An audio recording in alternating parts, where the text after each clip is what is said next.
Isn't this a sports show? See, Spagnuolo is a gift to the human race, really to the whole planet altogether. I bet animals would love Spags also. Actually, I know that's true. He's already friends with the honey badger. He's basically Cinderella. Almost entirely. Trying to imagine how that would go. I actually am right now, yeah. I am, and it's awesome. This is Almost Entirely Sports with Joshua Brisco. What is that, a glass slipper? Is that for my left foot? Is that gonna fit on my foot? The ball was yesterday? Wait, what time do we have to go home? Is it midnight? Oh, is it? Listen. Wait, what time is it? When is Good morning, guys. Wait a second, is that turned into a pumpkin? What time? Is it AM or PM? Midnight or noon? Take the show with you by listening on the Sports Radio 810 mobile app at 810WHB.com or by searching for Almost Entirely Sports wherever you get your podcasts. You tell me this horse was a rat? Wait, what? The horse is a rat? Why is it wearing your shirt? What's going on with the horse and the rat? Where's my honey badger? This is Almost Entirely Sports on Sports Radio 810 WHB. I was doing some math in my head earlier today. I was looking a couple of weeks down the road, just down my Google Calendar. I'm a huge Google Calendar user. If I need to trim my fingernails, I will put it in my Google Calendar, block off a nice little 5-minute block to make sure I get it done. I was going through my Google Calendar, and I was about to open it up actually. I was kind of just mentally thinking through what the next couple of what the next couple of days are going to look like, because I got baseball tonight to do the next couple of days here on 810 over the weekend, do some Royals stuff. We'll get to talk some baseball tonight, by the way, because that game got rained out.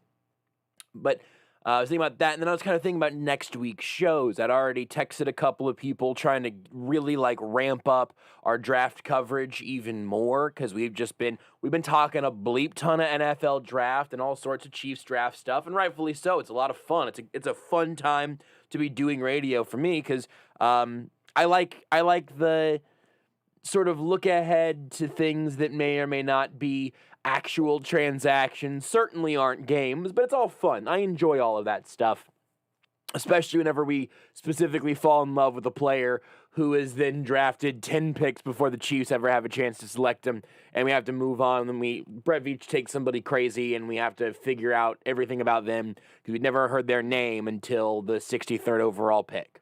I like that stuff. It's fun. I was trying to get some more people lined up for the shows next week to try to have some more draft expertise. Maybe we'll learn a few more names. Because the secret is all you got to do is know a bunch of names, some things about arm length, and you put that with the things you know about Brett Veach and what he drafts for and all that stuff, and you're fine. That's the secret, everybody.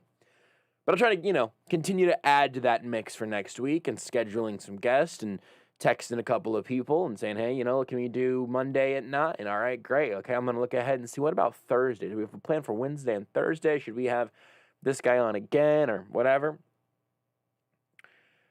And then I opened my calendar to start putting some of the guests in my Google Calendar, which I also do because as I have mentioned, big Google Calendar guy. I know that we have Seth Kaiser on every Tuesday. I know we got Matt Derrick Monday, almost always 8 o'clock. Mm-hmm. I still put it there though, so I have it. So I've got it all lined up in case I need to check later on, make sure I don't double book anybody. And I went to go ahead and start putting in the pieces. And then I did a double take looking at my calendar. I kind of thought the draft started next Thursday. Nope. It doesn't. It's the last week of April. Yeah, and I knew that. And I knew that today was the 16th. I knew that we weren't quite there yet. Mm-hmm. Also, I've been planning around, again, I'm getting my second COVID shot on the Sunday after the draft. So I've got that in my mind also. I got to plan around that. Hopefully, I don't have any wild side effects or whatever. Spike going through another foot, right? And another tetanus shot. Right. I know that's not how tetanus works, but we'll probably get another one of those. I was planning on, I'm thinking, all right, so I got to get through. We got all the draft stuff, and then that day I'm gonna have to probably not do anything else the remainder of that day, but I got to be back here for AES on Monday. That's I'm a big moving show. soon. Rudy's moving at the end of the month. Soon. Beards is moving. When are you moving? First week of May. Oh, Beards is taking a week off. I'm taking a day off. you're a real It's soldier. actually like half. It's actually not even Football a real guy. day because I just realized it's draft night. We Well, don't have and then a show. also the same day I'm getting first shot. So I got all the stuff going on. Yeah, so much. But I was just sort of scheduling all of I'm that just messing with out. Beards. Sorry, that was me. That's bad energy to start the show, Beards. Bad I energy. apologize. Gotta have a You know less what? hostile start. You know what? The Celtics signed Jabari Parker. They're winning a championship. They did. I don't know how to feel about that. We'll get back to that also. It's like the Nuggets signed Austin Rivers. It doesn't hurt, but My point is that I really felt like we've been ramping Yeah. up and ramping up and ramping 'Cause up it's our almost draft here. talk. It's almost here. It's It's just around the tomorrow. corner. It's around a corner and another corner and then another corner and another corner. Now it's NASCAR race, Bushy McBush race. And actually, we still have 2 weeks from tonight will be the start of the second round. About 2 weeks, almost at 48 hours, but that's not how math works. nope. About 2 weeks from today, from like right at this moment, the second round will be just underway. I imagine it starts about 6 p.m., so be about an hour into it. It's just it's close. Mm-hmm. It's closer than it was yesterday. Very close. It's closer than it was last week. But it's not. But It's not that close. It's not that close. It's not like it's next week close. Because I was even kind of thinking like, all right, we'll talk to Matt Derrick. Mm-hmm. We're gonna talk to the guy from the head guy from the Sports Illustrated NFL Draft Bible next week. We'll have Seth on Tuesday. And I was kind of thinking like, all right, we'll get kind of the last word from all of those guys leading up to the draft, and then next week we'll be able to look back at the draft. And that's not true. It's not. You remember the year they did it like the first week of May? There was just the one random year where they're like, we're going to move this a week back. No, Everybody hated it. I don't remember That that. was like 2017, 2018. Wasn't that long ago. I'm currently watching Mac Jones do kind of weird drills, sort of dorky-looking squats on some sort of machine on Twitter. Former Kentucky commit, Mac Jones. That bit. He's from Kentucky. That's why he was committed to Kentucky. And then he became good, and he was like, peace out, boys. Yeah, and good. I mean, it's questionable. And he was a 5-star coming out of high school. And it's probably going to be a top 5 draft pick. Yeah. There was a time when... I'm just not sure that's a so smart move. There was a time when he was committed to, or before he even, I think, committed to Kentucky, he asked rivals to make a profile of him, and they said, no, you're not good enough. And then he was a 5-star quarterback, not too far after. The fact that you got Nuggets, Yeah. Celtics, 2014. and Kentucky football Yeah. just absolutely blasted into the first 10 minutes of the show today. You want me to? Here's where I top it off. This is after this. I can't. There's no more. You know what Kentucky got today? What's everybody love? Kentucky got twins. Twin football players committed to the school. Big deal. You know what they didn't get today? I got twins. Brady Manick, Christian Bishop, any of those big transfers. Brady Manick to North Carolina, by the way, is kind of perfect and also going to be kind of wild. Yeah, I saw a deal though. Kentucky, I think, is expected to end up with the 1st, 3rd, 5th, and 7th ranked transfers. But I don't know if that's a good thing. We'll see. But I don't know if that's a good thing necessarily. We can. That's a whole other thing. I don't want you. Now you got That's Kentucky basketball in here. That's what I'm saying. I don't want it. Yeah, that's what I'm saying. We can talk about that a whole other that's, No, we that's, won't. That's next year's No. thing. I don't know if a team comprised of all transfers is necessarily a team that's going to compete for a title. No, we're not. We're not going to talk about that later. But 2014. We're also not going to talk about it now. That was the year they moved the NFL draft back. So it was further back than I remember, but it was May 8th through 10th, just one random year. They're like, yeah, we're gonna do this, and everybody hated it. And they're like, nope, we'll go back. And what year? 2014. And where else are you going to get coverage of the 2014 NFL draft moving back a week? I mean, Come on, nowhere. We're going to get coverage this good anywhere else. Absolutely nowhere. it's true. I wonder if there's a reason for that. Do you know who Mr. Irrelevant was that year? Probably not. Probably not. I don't remember his name. I was finishing Lonnie my sentence. Ballantyne. What? His last name was either Ballantyne or Ballantyne. It's got 2 L's. That's why I don't know if it's like Valentine with a B or if it's ball in time because it's got the 2 L's. Beards, I'm going to check in with you really quick. Is this the worst start to a show we've ever had? God, no, there's still that Friday show. On the 810 side, maybe. Oh, maybe. Maybe. Just the number of sort of non sequiturs that we've started with right now. That Rudy started with right now. Thank you. I wasn't going to say it. Sammy Watkins was in this draft. No, this is the D4 draft.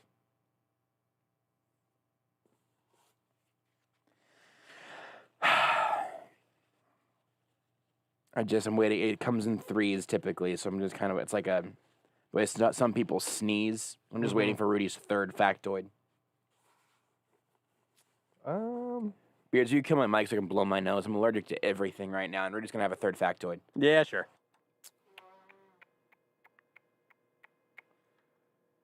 Let's see.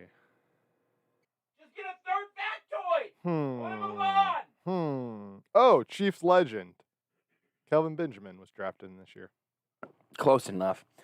So here's the thing with the draft, where I understand that I have been working towards terminal velocity to hopefully try to avoid the draft burnout, right? Where we're like, I want to be really hitting full speed at just the right time. Yep. And so we're really like, we're just pounding the table talking about Tevin Jenkins and Samuel Cosme and Jason Oweh. And we're just saying names like Liam Eichenberg and Walker Little. And I've had for 2 days several draft guides and several different tabs of different pages of several different draft guides up on my screen. I can minimize my Chrome tab, and I got 4 PDFs open right here just so I can make sure I got all my ducks in a row. And today Are there really going to be 4 Oregon Ducks drafted in a row? I hate you both.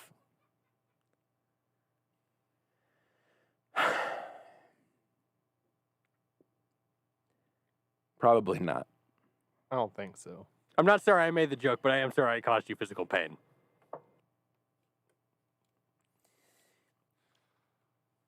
At some point over the course of the spring, there will be a moment on Twitch when I am actively putting eye drops into my eyes. And we can really play that up, I think, to when you make some sort of joke and then it just pans to me and it looks like I'm weeping, like No Sean Moreno on the sidelines during the national anthem several years ago. Yeah. We'll have that moment. Just touched. I don't think it's going to be today because my eyes have already they've already gone through the cycle. I got new eye drops. I got this little eye kind of like, this eyeball cream that you got to put like inside your eyelid and then blink a bunch. Though that's great. That feels like putting WD-40 in your eyes. Probably not actually how that would feel. Yeah, probably not. It wouldn't feels squeak? like the equivalent of putting WD-40 on a rusty metal thing. Your eyes would stop squeaking at the very least. Definitely. I don't think it'd feel good though. No, it feels like what I imagine it would feel like to put WD-40, to put WD-40 on again something that needs WD-40. Yeah. But I'm a little worried now that we're gonna get to this point, and I know that a lot of people are already to and past this point. We joked about this with Seth on Tuesday, where I said, Seth is cannonballing into draft stuff right now. I know he's reviewing the offensive tackle prospects right now. Rudy and Beards are both yawning independently of each other right now. I'm so tired tonight, man. I'm and sorry. It's tough. This is a bad sign. This is a bad sign. I just had a random yawn. I'm okay. I understand. It's just a bad sign. I started working today at 8:30. It's been a long day. What were you doing at 8:30 again today? At 8:30 is when I left for Rally House, which was great. Came away with two new shirt shirt and a windbreaker. I was just standing there as Corey's talking, and just in the corner of my eye, I found a 3/4 sleeve baseball tee with the hood. And you know how I love the shirt with the hood. Too. Yeah. 3/4 sleeves and a hood. And it's got the hood, and I just stared at it for about 2 hours, just like contemplating, like, am I gonna buy this? And the answer was no. You just put it into the equipment that you took in there. You just walked out with it. Walked over, and there was one XL left. And I was like, Yep. oh boy. And you just put it right in that bag. It's a little talent fee for you. You know? It's like taking the crayons that the kids get with at a meal at the restaurant to color in the placemat. Exact same thing. It's just a little, thanks for coming, thanks for your work, loved having you kind of deal. And then I was just walking around and I found a Chiefs windbreaker, like kind of the one that a lot of the, like if I brought it inside and saw it, it's the one that a lot of the coaches like wore like on the field and stuff. Sure. But it's just like super thin, and even during the summer, I like having like my arms covered. Love a like, layer. I like so like. It's for all those obscene tattoos so, that like, you have. You exactly, don't want to be seen with on Twitch. It's rough. But so like this is super thin. So it's like, hey, if I get a little chilly, I can throw it on because our office building it is very cold a lot of times. But also, I'm not gonna like die of like I'm not gonna like lose I'm not gonna sweat so much that I just die of dehydration. Right. Also an important thing to try to avoid. And you had Corey steal that one for you. Yes. Yeah. He was already taking so much. Like I know, it's just he didn't even know he stole it. Whenever I just threw it in the pile. Right, and he wouldn't have even been able to tell because he's just Corey. Whenever he goes on remotes, man, he just has a duffel bag and he just starts shoving stuff in there, and it's like, who's gonna stop me? I'm the talent. He quite literally gets the bag. That's correct, full of stolen merchandise. Yeah, The bag's also stolen too. You know what? There was a bag right behind me. But you can't take the bag from around because that's how they get you. So he took that from like a Hy-Vee remote, it's like a Hy-Vee tote bag. Yeah. That he takes with him and then just stuffs full of Rally House merchandise. That's how it works. Anyway, it's been a long day. And the back is in worse shape today than it was yesterday, man. It's not good. There were a couple times with the remote where I felt a little, almost like a little shock up the spine where I was like, oh, that doesn't feel good. It's rough shape today. I just don't know if this show's gonna age well. I don't think it is. My neck's okay today. That's good. Yeah. Give me a little stretch. Let's see. All right, Beards. Let's see if you're a superhero. I want you to look to your left just as far as you can. Look to my left. Look to your left as far as you can. Okay. Now look to your right as far as you can. Okay. You're basically an owl. There's a little hitch right there. I think to the right. You got a little less range of motion going to your right. But I was also trying not to swivel in my swivel chair. You did swivel a little bit, that's fine.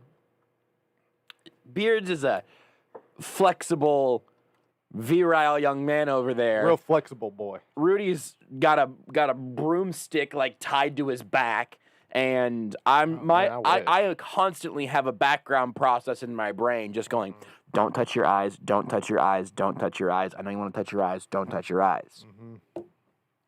Anyway, on that note, we were joking with Seth about this on Tuesday, where he's cannonballing into the draft pool right now. He's just getting some sun. The sun's just come out. He's getting a little toasty, a little cannonball, reviewing Tevin Jenkins, texting me and Nate about it, all that good stuff. He showed up to the party and he's like, "Let's go, boys." He got to the party at like 10:30 after he got off work. You know, he was about an hour later than everybody else, and he's ready to go. Now, when I said party, I meant pool party. Ooh, okay, good point. Pool party because he's cannonballing in. Fair enough. Everybody's in the pool, right? Everybody's is playing their games. You know, you and Nate are playing chicken to see who's going to win first, and Nate just shows up and he's like, "Cannonball, boys." Nate's also fashionably late to the pool party, I think. Mm-hmm. And this year, I felt obligated to get to the party about an hour earlier than I wanted to necessarily. That was your first mistake. But here's the thing: we were joking about this on Tuesday, where I was saying, he's cannonballing in. Nate has waded into the water just now, and I am a waterlogged corpse just floating on the surface at this point. And that was an exaggeration, because I think in reality, my fingers are getting a little pruny. I'm at that phase where it's like, hey, if you don't go inside soon, you're about to get sunburnt. Yeah. But I'm not the color of this hoodie, which you can get right now. You go to htwb.com/shop. You can go check out our fan shop. Look at this hoodie. There are more hoodies since I had last been there. Yeah, they added some stuff. There's some new good stuff. The premium hoodies, I'm telling you, the premium hoodie is a good hoodie. It's a great hoodie. I was really excited to see it be rainy and like in the 40s today because one, I'm hoping it kills some of the stuff flying around in the air, and two, it's because I knew I could wear a hoodie today, and this is the hoodie that I want. This is a great 40 or 50 degree hoodie for me. I got other hoodies that are for colder. This is a perfect mid-level temperature hoodie. It's a good hoodie. It's a goodie. It is a goodie.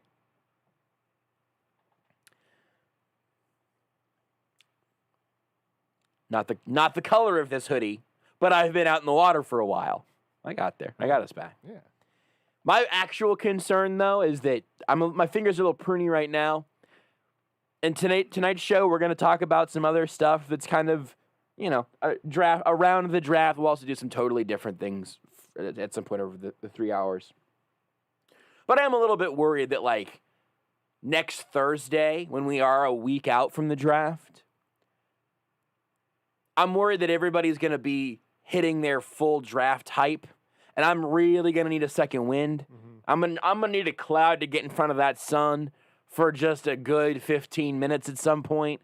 I got to hop out of the pool and rehydrate, maybe get some little like finger sandwiches. Yeah. A little snacky snack. Yeah. Inside where it's air conditioned. You're having a hot dog. The burgers are done. You're like, hey, I'm gonna take a quick burger break. I'm gonna sit in the shade and have a little burger break. Yeah. And of course I'm gonna wait 30 minutes because I ain't trying to cramp. Yeah, I don't think that's actually a true thing, but it's stuck with us all. Like, everyone on the planet has heard that you're not supposed to go swimming within 30 minutes after eating. I just don't think it actually ended up being legitimate, but we've all heard it, so it's got to be at least somewhat true, right? I mean, I'm pretty sure it is. Don't think that's how that works. One time I ate, swam 29 minutes, almost drowned. Yeah. Now I was like 3 and I couldn't swim, but like, hey, different issue. Same thing.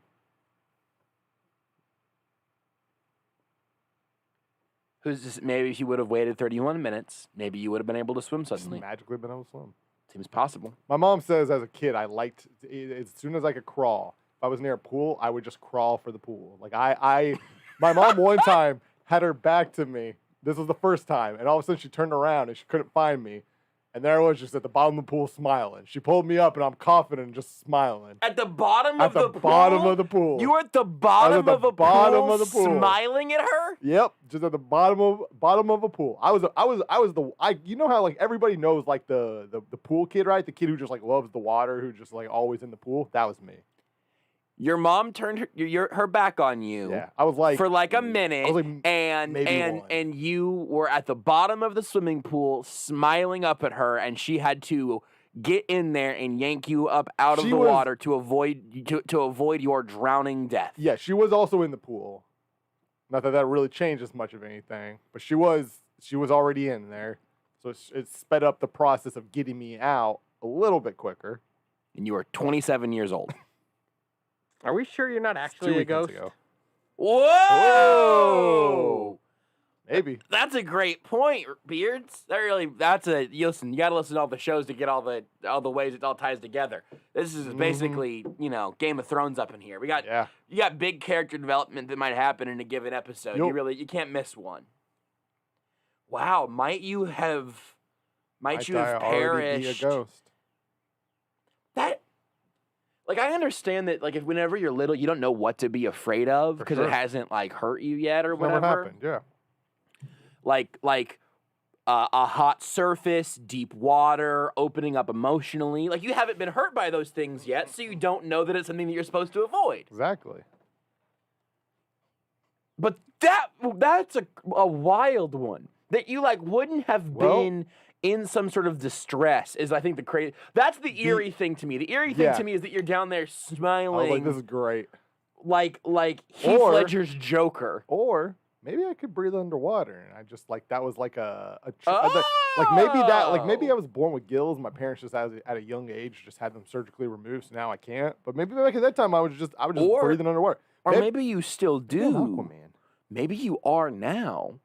All right, Aqua so boy I with think an eye. I'd be an aqua boy with an eye. I think the biggest body of water within striking distance. Let's go find out. There's a pond over here. Why don't instead of going over to that pond? No matter how much I kick and attempt to scream away my arms, you just keep me under.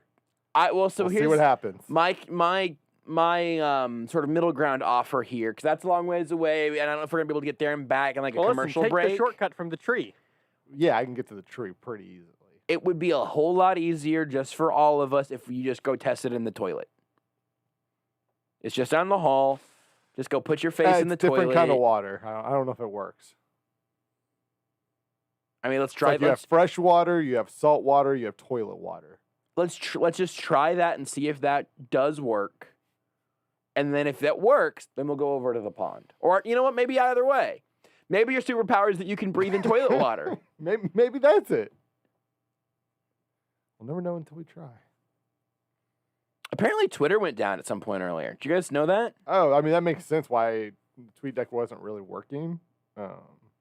Like, images weren't loading, so... Yeah, interesting. I've seen a lot of people tweeting about how they thought Twitter was gone forever and that we were going to be free of this hellscape, and then it came back. Major League Soccer's like, our bad, sorry for breaking Twitter. You didn't do it, MLS. I love you, but you didn't do it. Also, don't apologize. Like, if you take Twitter down, yeah, you should get some sort of Medal of Honor. MLS has already people are looking at them weird just within the last couple hours because there's some real shady things that they're clearly just letting Miami do because it's David Beckham's team. All right, you know what? I'll bite. Okay, so basically, the MLS has been reviewing Inter Miami's roster formation. You're only allowed 3 designated players, and designated players typically it's not all. I mean, it's essentially almost always a foreign player, but not always. It's the guys who you pay the most money, though. You're allowed 3 of those guys. Okay.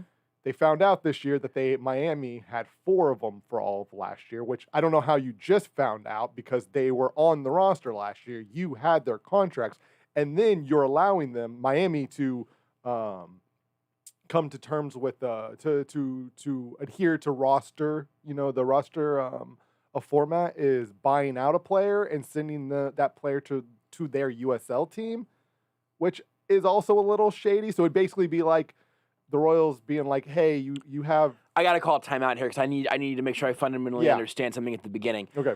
You're allowed 3. Basically, you're allowed 3 designated players who are allowed to make like over their salary cap or whatever. They can basically make what they want to make to a degree. But the rest of the players have a cap on what they're allowed to make. To a degrry, yeah. Okay, yeah. I'll take that. Close enough. And so from there, you have 3 guys. It's usually your 3 best players, and occasionally, you know what I mean. Like you'll do.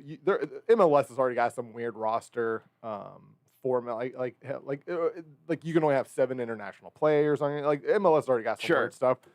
But basically, yeah, they had 4 designated players for a year. MLS is like, oh, we just found out about this, and now they're letting Miami buy the player out, but then also send the player to their USL team, to their minor league team, so they can keep them, and then essentially rework something out. Like it's just it's a whole shady thing. Yawning. It wasn't even on purpose. I wasn't even for a bit. I was fighting it. It's a whole shady thing where everybody's like, It's just like I don't. It's one of those things where I don't really care, but it's also like they're clearly doing this because it's Miami, but also like how do you go a full year not knowing or pretending like you didn't know? Yeah, that would be my question as well. I think it's what happened there. It'd be like all of a sudden LSU like being like, well, we didn't know Will Wade was paying players. Like, no, he's admitted to it like 10 times. Like, it would be like getting by with an extra scholarship player. Yeah, it'd just be like, hey, we have 16 guys. I think basketball's 15. It's like, yeah, we just won a year with 16 guys on scholarship, and the NCAA was like, oh, we didn't know, even though we had your scholarship numbers here and like the breakdown, and all the players were on scholarship, and I guess we just counted wrong. Fascinating. Yeah, it was just yeah. I got a comment on Twitch from just a little shady. And then they took down Twitter to try to get away from the heat. Exactly. Comment from Z-Man on Twitch caught one of the segments from the other night in the pod. Did everyone just let a Mel Kiper pumpkin pie poopkin joke go with no acknowledgement? Did you make that joke? I don't know. I'm wondering if any of us made that joke. I should have made that joke. I don't remember this at all. I was going to say, you don't remember the Mel Kiper thing? I don't remember the joke being made. Oh, gotcha. Yeah, I think what he's saying is the joke wasn't made, and the fact that how none of us. That's what I think is. No one said poopkin pie, and I did that one is on us. Did you guys see or hear? There's no way Beard's listened to this. Did you listen to ESPN Daily with Mel Kiper yet, Rudy? Is that from this morning? Yes, maybe. I have not gotten to the one from today. Don't listen to it now. Rudy just picked up his phone like he's going to start listening to it now. I'm Stick just pulling it up. Yeah. Okay, yeah. The Bean Mel Kiper's from this morning. I've not gotten to that podcast, one interesting stuff about Mel Kiper. I'm actually currently listening to one about Deshaun Watson, and that's a whole thing. Mel Kiper, so he eats a slice of pumpkin pie every day that he can for breakfast in the morning. Yeah, But, as a normal human being does. do you know how he eats pizza? This made its way to Twitter today. Pizza. Pizza. With his mouth.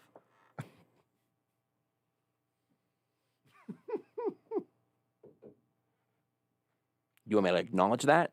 You want me to laugh, Beards? No. I think Beards and I just had the longest sustained eye contact we've ever had in 4 years of working together. And it was just his bleep-eating grin and my blinding fury. And also, he's trying so hard to not tell us to break, which I do appreciate. I can see him tensing. I can see the veins in his neck. But I want to tell you how Mel Kiper eats pizza. But he also knows that he can't because of what he just said. Also true. He knows he can't, which is, I respect the acknowledgement there. Mel Kiper Jr., whenever he eats pizza, he gets a pizza. Yeah. He takes the cheese off when he can, I think he likes a little leftover cheese, but he peels the cheese off. Taking off large chunks. And then he adds something to the pizza. Is it pumpkin pie? He takes the cheese off the pizza. He's got crust. Is he putting new cheese on? Marinara sauce and a little bit of cheese. I want your official guesses since you guys don't actually know. Just give me a few guesses. So pumpkin pie is a good guess. New cheese is a great guess. Is it just his own slice? Maybe like some pepper jack cheese instead? I think it's a great guess. Do you have anything, Beards? You're a weird foodie. Like you're a weird eater. Is he being weird and putting like lettuce or something on top of it just to be like trying to be semi-healthy? Beards is on the right track, but the logic is wrong. Your result is very close, but the way you got there is not. Mashed potatoes. This is our foremost draft analyst. Why? Analyst? And this is apparently a thing. Mike Golick Jr. tweeted about how that is actually good. Like, he knows that. Having pineapples on your pizza is a thing. And it's delicious. Great. Yeah, it's the way all pizza should be. But, that's a thing. Potatoes on your pizza is not a thing. And just for the record, this is not an artisan pizza with just like crust a Pizza Hut. and like a white gravy and then some mashed potatoes and some bacon bits or whatever. You can make anything in pizza form, and I'm sure it would be delicious. Senator Jeremy Jam says that he was going to guess potato chips. I am sure that I have put a potato chip on a piece of pizza at one point. Yeah. But Absolutely. it's a frozen pizza out of the oven, and it's slice 6, or it's left over the next day. Yeah. I don't think you probably should dip pizza in ranch, but if you're gonna dip the crust in ranch, the leftover pizza, whatever, all right, fine. You know what the play is? If you get a pizza with wings, you dip that pizza in the wing sauce. Yeah, absolutely. That's the play. Absolutely. I get it. That's fine. Usually the crust, but whatever. But yeah. The crust is the best part. But peeling off the cheese to add mashed potatoes is unbelievable. Are they cheesy potatoes? And to your point, Beards, what is the reasoning? What must Todd McShay put on his pizza to still be second fiddle? It's just really alarming. Would that be worse? I don't know, probably. I don't know. It's really alarming. We'll take a break. We all gotta collect ourselves because I knew that was gonna be really challenging for all of us, and we're gonna have to.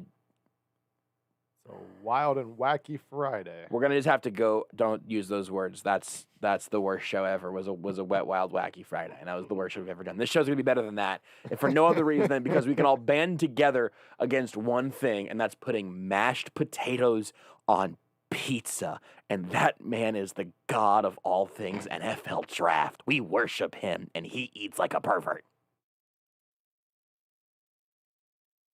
Want more Almost Entirely Sports? Watch the show live on the Sports Radio 810 Facebook page.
You're listening to Almost Entirely Sports. I've arrived at a point with Beards where I am confident going to 3 restaurants I can think of, 3 fast food places at least, ordering from him and bringing it back. And I do not feel like I have that confidence for literally anything for Renee.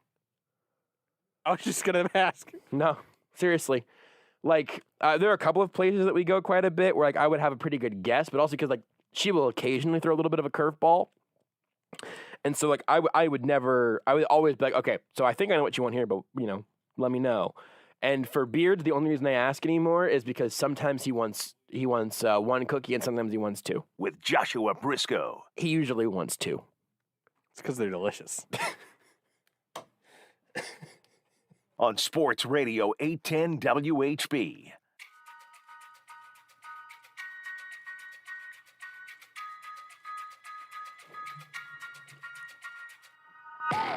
I really don't usually like to highlight tweets like this, especially around draft season, because they're all nitpicky and everybody's got some upsetting things from their prospect evaluation history.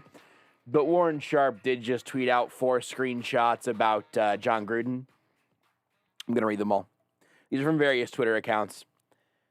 Interesting from John. This is 2017. Interesting from John Gruden. 2017, okay? 2017. This is April 2017. Do you guys remember anything about the 2017 NFL draft at all? The Chiefs draft running back. Just that I was here.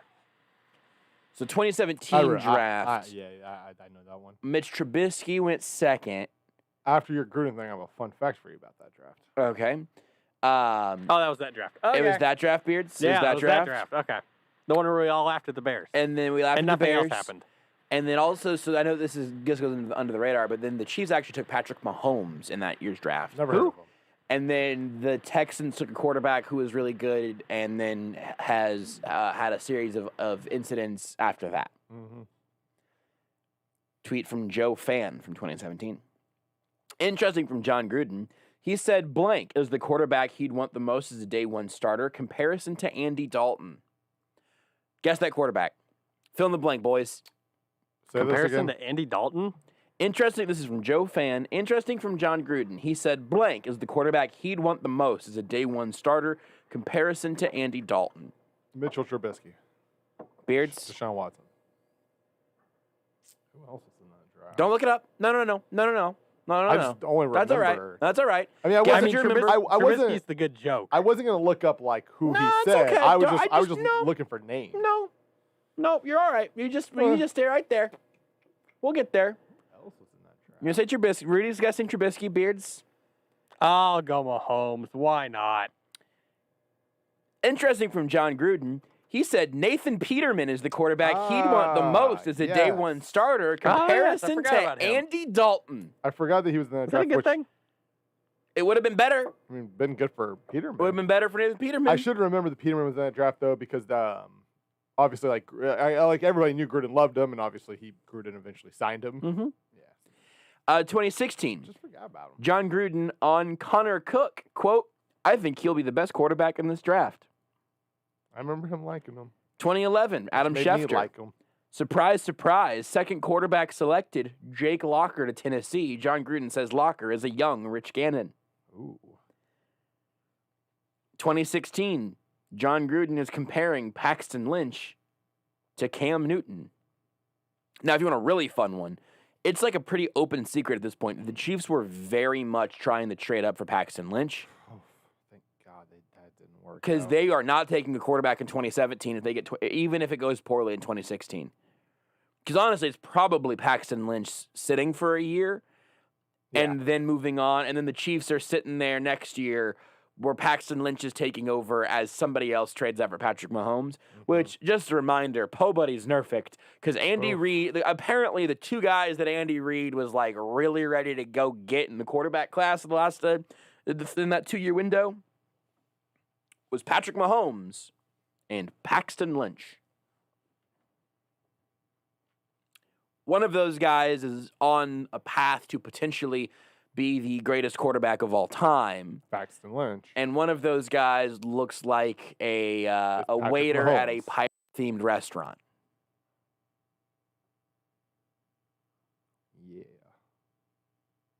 I think that joke would have been funnier if Rudy would have interrupted me more.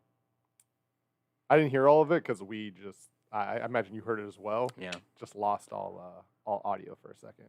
Is it your fault, Beard? Did that just happen? No. That is That's our prototype board. That is the board dying.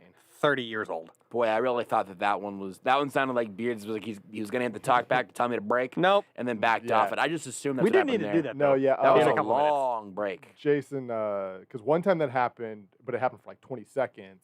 When I was doing the board patrol, and so me and Nate are in here. Steven's obviously is interviewing somebody back at he's obviously at home, and so me and Nate do not hear the interview at all, and we're trying to figure out like what to do. But Steven and I think it was Jesse Newell were just talking.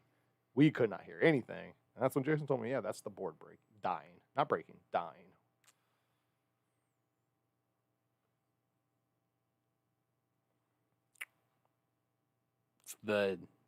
I was gonna say it's the Paxton Lynch of boards, but that's not fair. It's been hanging on for 25 years. Yeah, it's really it's been stuck on around. It's for 20 years. It's been Is on it a the roster. Joe Flacco of boards? That might be it. That's pretty good. That might be it. Yeah. It won a title, but it's Yeah. definitely never really been elite. But it has held on in the league for a long time.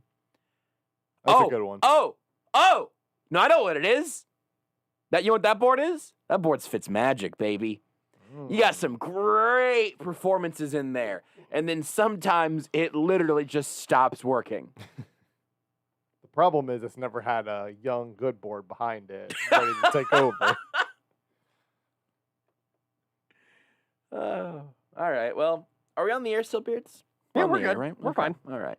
I'd just like to check every once in a while and make sure that everybody just lose audio for a 2 count. And I was just curious. All right, we'll take a break. There's a question from Facebook that I can't see because our chat's not working fully, which is pretty exciting. Maybe we'll talk about that whenever we come back. We have Sterling Holmes in 10 minutes. We will do a variety of things. Beards, there's absolutely no chance in ever living hell that you downloaded the audio, the music bed for that segment that I asked you to download, is there? Oh, I can find it. That's a no. I asked Beards to download this song, the full version of this, for this segment for a year, I think. Never happened. Today, maybe? We'll find out. And also, Scott Chasen at 9. He's got opinions on Kong versus Godzilla. Godzilla versus Kong, doesn't matter. And also a bunch of things have been happening around KUs. We'll talk to him in an hour. Sterling Holmes in 10 minutes. And we'll take a break now. Whenever we come back, we'll either answer that question, get distracted by something else, or make fun of John Gruden. At JB Brisco, at Beards McFly, at Not That Rudy, at Sports Radio 810. Just do it already.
This is Almost Entirely Sports with Joshua Brisco. I don't know if it's I don't know how you measure radio waves.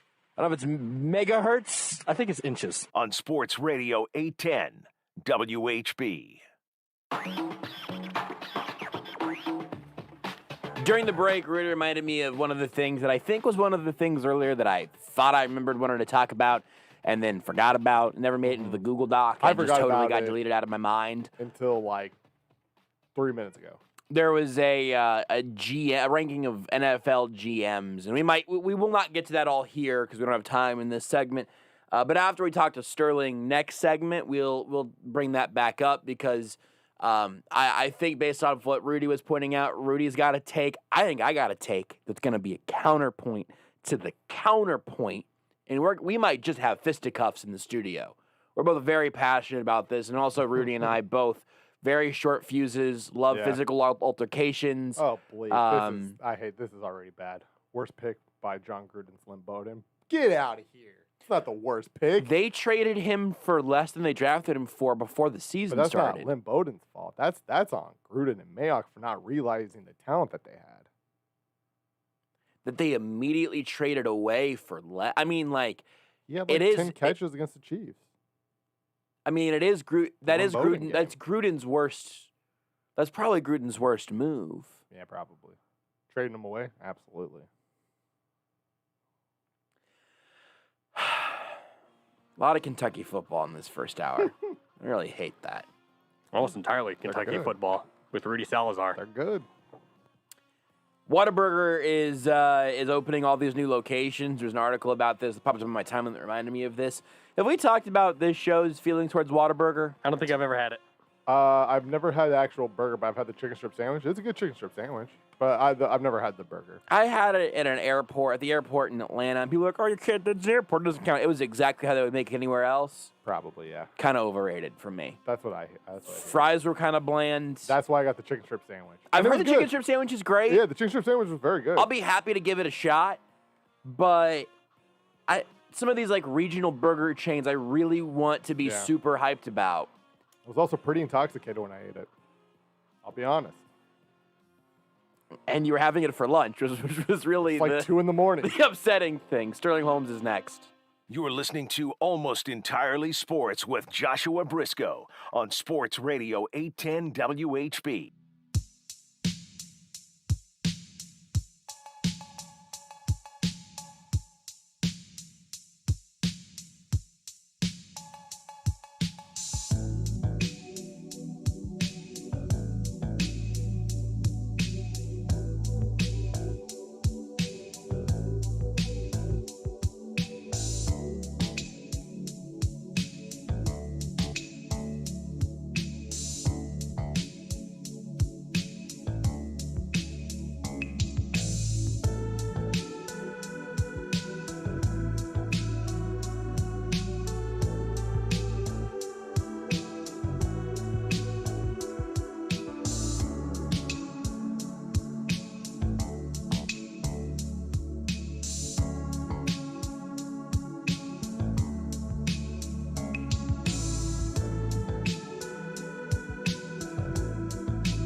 Sports. I'm Kevin Hunter. NBA tonight. It's actually getting pretty good on ESPN television tonight between the Los Angeles Clippers and the Philadelphia 76ers. Philadelphia jumped out to a 20-3 lead at the start. This looked like a one-sided runaway.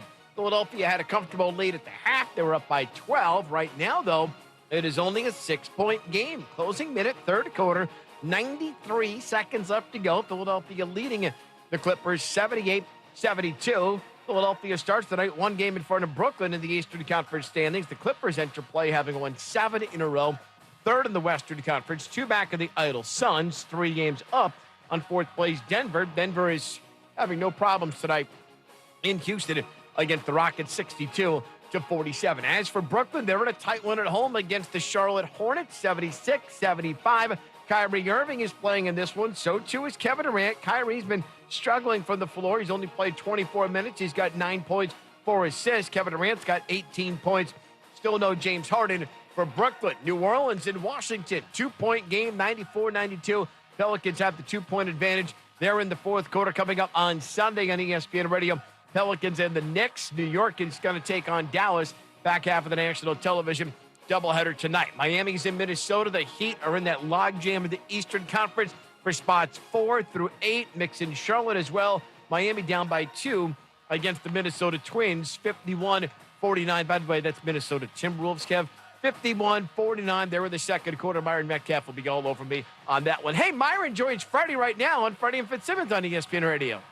We're back on Monday. Caesars William Hill Sportsbook has the Giants over-under win total set at 7. We'll tell you why someone on our show wants to hammer the over. Keyshawn, J. Will, and Zubin, Monday morning on ESPN Radio. This is Almost Entirely Sports with Joshua Brisco. Yeah, sounds like it. Sounds like Mizzou would somehow win the NCAA tournament this year, even though they didn't make the tournament. So, don't ever compare Slim Chickens to Mizzou ever again, okay? Or I will hang up on you right now. On Sports Radio 810 WHB.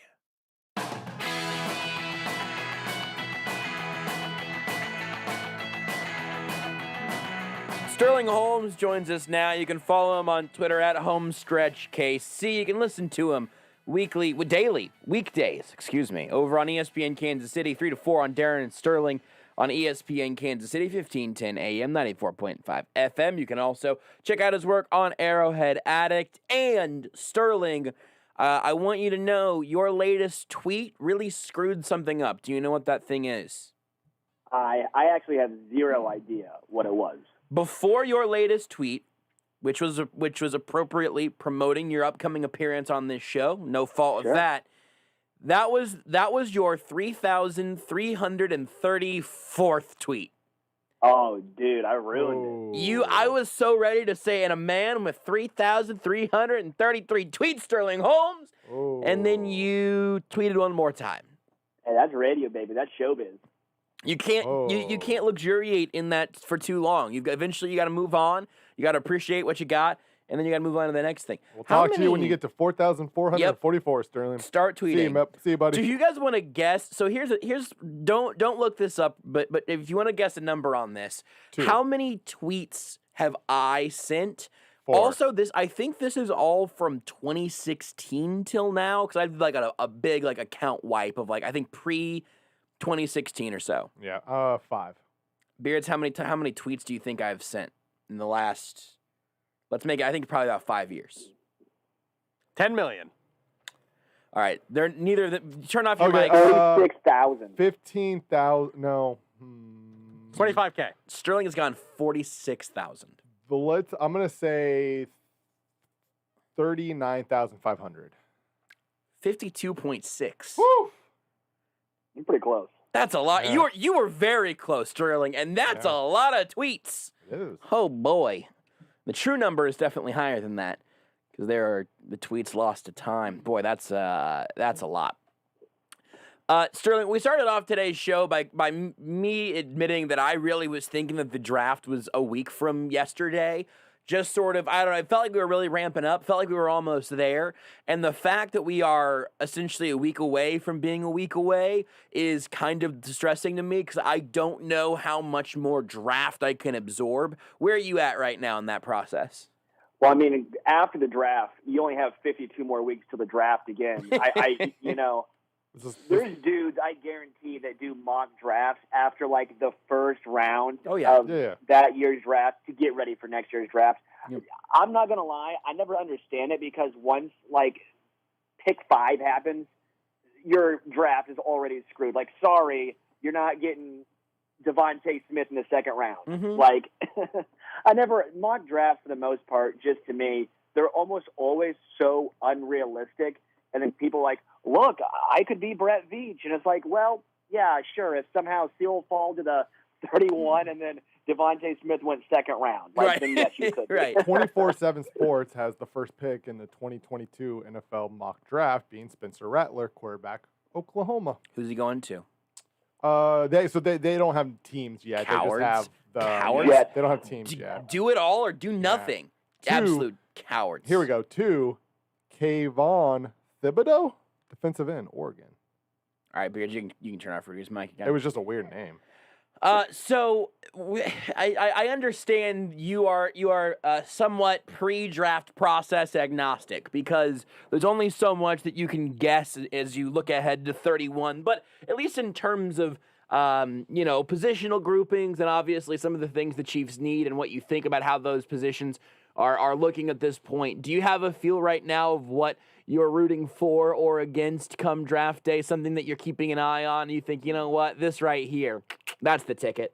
Well, I'll tell you what I'm rooting against, which is what I was rooting against last year, and that's running back. If that happens again, you will not see me in work for a month. Yeah, I'll have to resign, I think. I'll have to quit. Understandable. When it comes to what I want, I think it differs a little bit from the majority of what people want. And let me lay it out for you. I want wide receiver first round. I don't know if that's super hot. I haven't heard it too much. The reason why is nothing against McCole or D-Rob or Byron Pringle. Well, those guys to me they're not going to be number 2 wide receivers. They are what they are. Mm-hmm. They're fine number 3s. There's no veteran on the market that can fill Sammy Watkins, when healthy, his shoes. And we have seen Patrick Mahomes carry a historically bad defense to a boneheaded play from Dee Ford to a Super Bowl. That right there just shows you give Mahomes weapons, you give him someone to throw to, you get someone who can get open and run the correct routes. This team will be fantastic. So focus on your strengths. Focus on what you're good at, and the rest will take care of itself. The defense has been fine based on a lot of lower round draft picks, especially in the secondary, and they've gotten by just fine. They've been able to scheme their way along. The offensive line, outside of Fisher, 1-1, the rest of the offensive line has been pretty solid for the most part up until the Super Bowl when everyone freaked out without taking into account all of the new pieces coming back, all of the injuries, and everyone just freaked out over one game and said, blow everything up, we're done. Mm-hmm. Calm down, take a step back, let's look at the big picture here. And I think big picture, wide receivers really thin, and we need an injection of top-end talent. So you're looking for an injection. That's good to know. I'll tell you 2 things on that front. So one is I was doing a mock draft with a bunch of the other SI team site editors, and whenever we got to 31, Rashad Bateman was on the board, so I took him because I agree with a bunch of the things you just said. Also, we know the Chiefs agree with all the things you just said about the receiver position, not just because they traded up for Hardman, not just because they signed Sammy Watkins, not just because they restructured Sammy Watkins. I had to sneeze. But thank you very much. But also because they were in it until the very, very end on Juju Smith-Schuster. Andy Reid was recruiting him with trophy picks. He was basically sexting him, saying, "Hey, look at this. Hey, you want to get your hands on this Lombardi trophy? Come to Kansas City." Like, we know that they were really. What was that? Chip picks. I don't hate that. I don't hate that. We'll allow it. We know that they really were trying to upgrade on their receivers this offseason, and they never did that. Now, also, we know that they tried to do that at left tackle and never did that as well, which I think is what makes that seem super obvious. But yeah, I agree. I hope they continue adding weapons, and if that comes in the first round, I won't have any complaints. If it is, I mean, it's depending on who it is, I guess. But like, if Bateman's there at 31, I would be tickled for that pick. I think the Chiefs have a lot of areas where contracts will probably be of a concern in the next year or two. Yep. Saying you have to draft and pigeonhole yourself into left tackle, it just seems like such a bad game plan. I don't think Kansas City's doing that. I just think that what a lot of majority of fans are saying is like, you need left tackle. You have to get it at 31. Well, dude, there's not a great left tackle there, and the best left tackle is predicted to go 47th, but you have other needs. Why reach for a guy when, honestly, you could probably get a good, again, injection of talent because so many quarterbacks are going to be going earlier than normal. Maybe in the past years, Trey Lance may have been a third-rounder. All of a sudden, everyone needs to find that one quarterback. They need to find that guy. Well, now he's going top 10.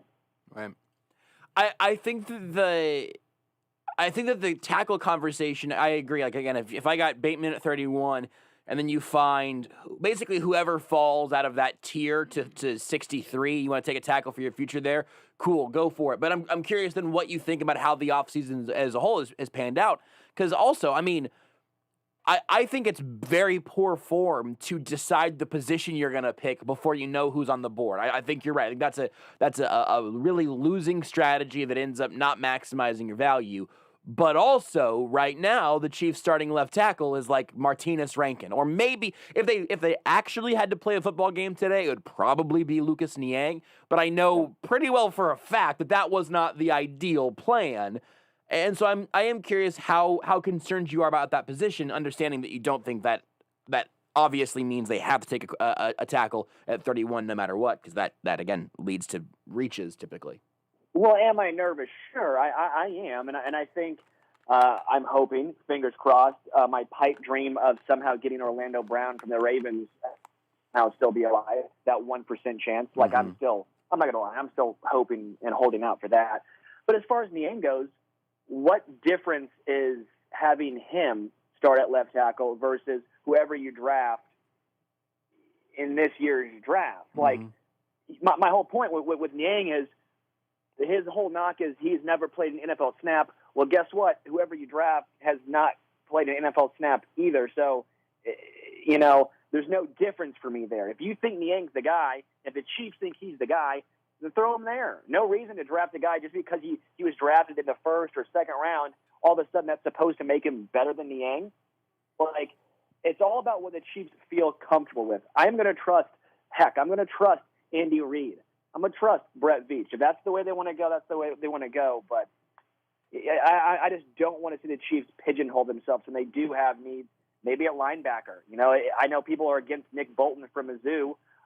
I don't get why they're so against him. I don't want to take a linebacker. Because he's a linebacker. I don't want them to take a linebacker in the first they're round. going to take a linebacker, take the good linebacker, Jamin Davis from Kentucky. We got to cut Rudy's mic more often. I hope they don't take a linebacker partially because of the positional value, but and partially because of the specific crop of guys. But I do think the specific thing on Niang, because I don't want to sound like I'm disqualifying Niang because he doesn't have any NFL snaps, because that would be true for the left tackle, obviously. I just am pretty confident at this point that the goal has been for Lucas Niang to be the right tackle for whatever reason, but I'm pretty confident that's been the plan, to let him and Rimmers compete, which is also the truth on the right side.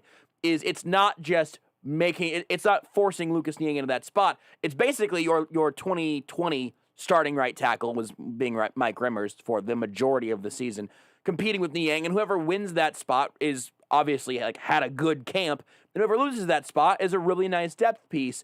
It's just that right now, you've got two guys who can really compete and I think give you a good result on the right side, and literally nobody on the left. And again, I'm really, really surprised that we're here in mid-April and we're still talking about Martinez Rankin and Yasir Durant being the only guys on the depth chart at left tackle. Yeah, and I'm 100% with you. I mean, if you stopped at left guard, you're like, this is a pretty dang solid offensive line. If you read from right to left and you stop after Joe Thuney, then it's not that bad. Yeah, you're like, oh, this. Do we dare say elite? Right.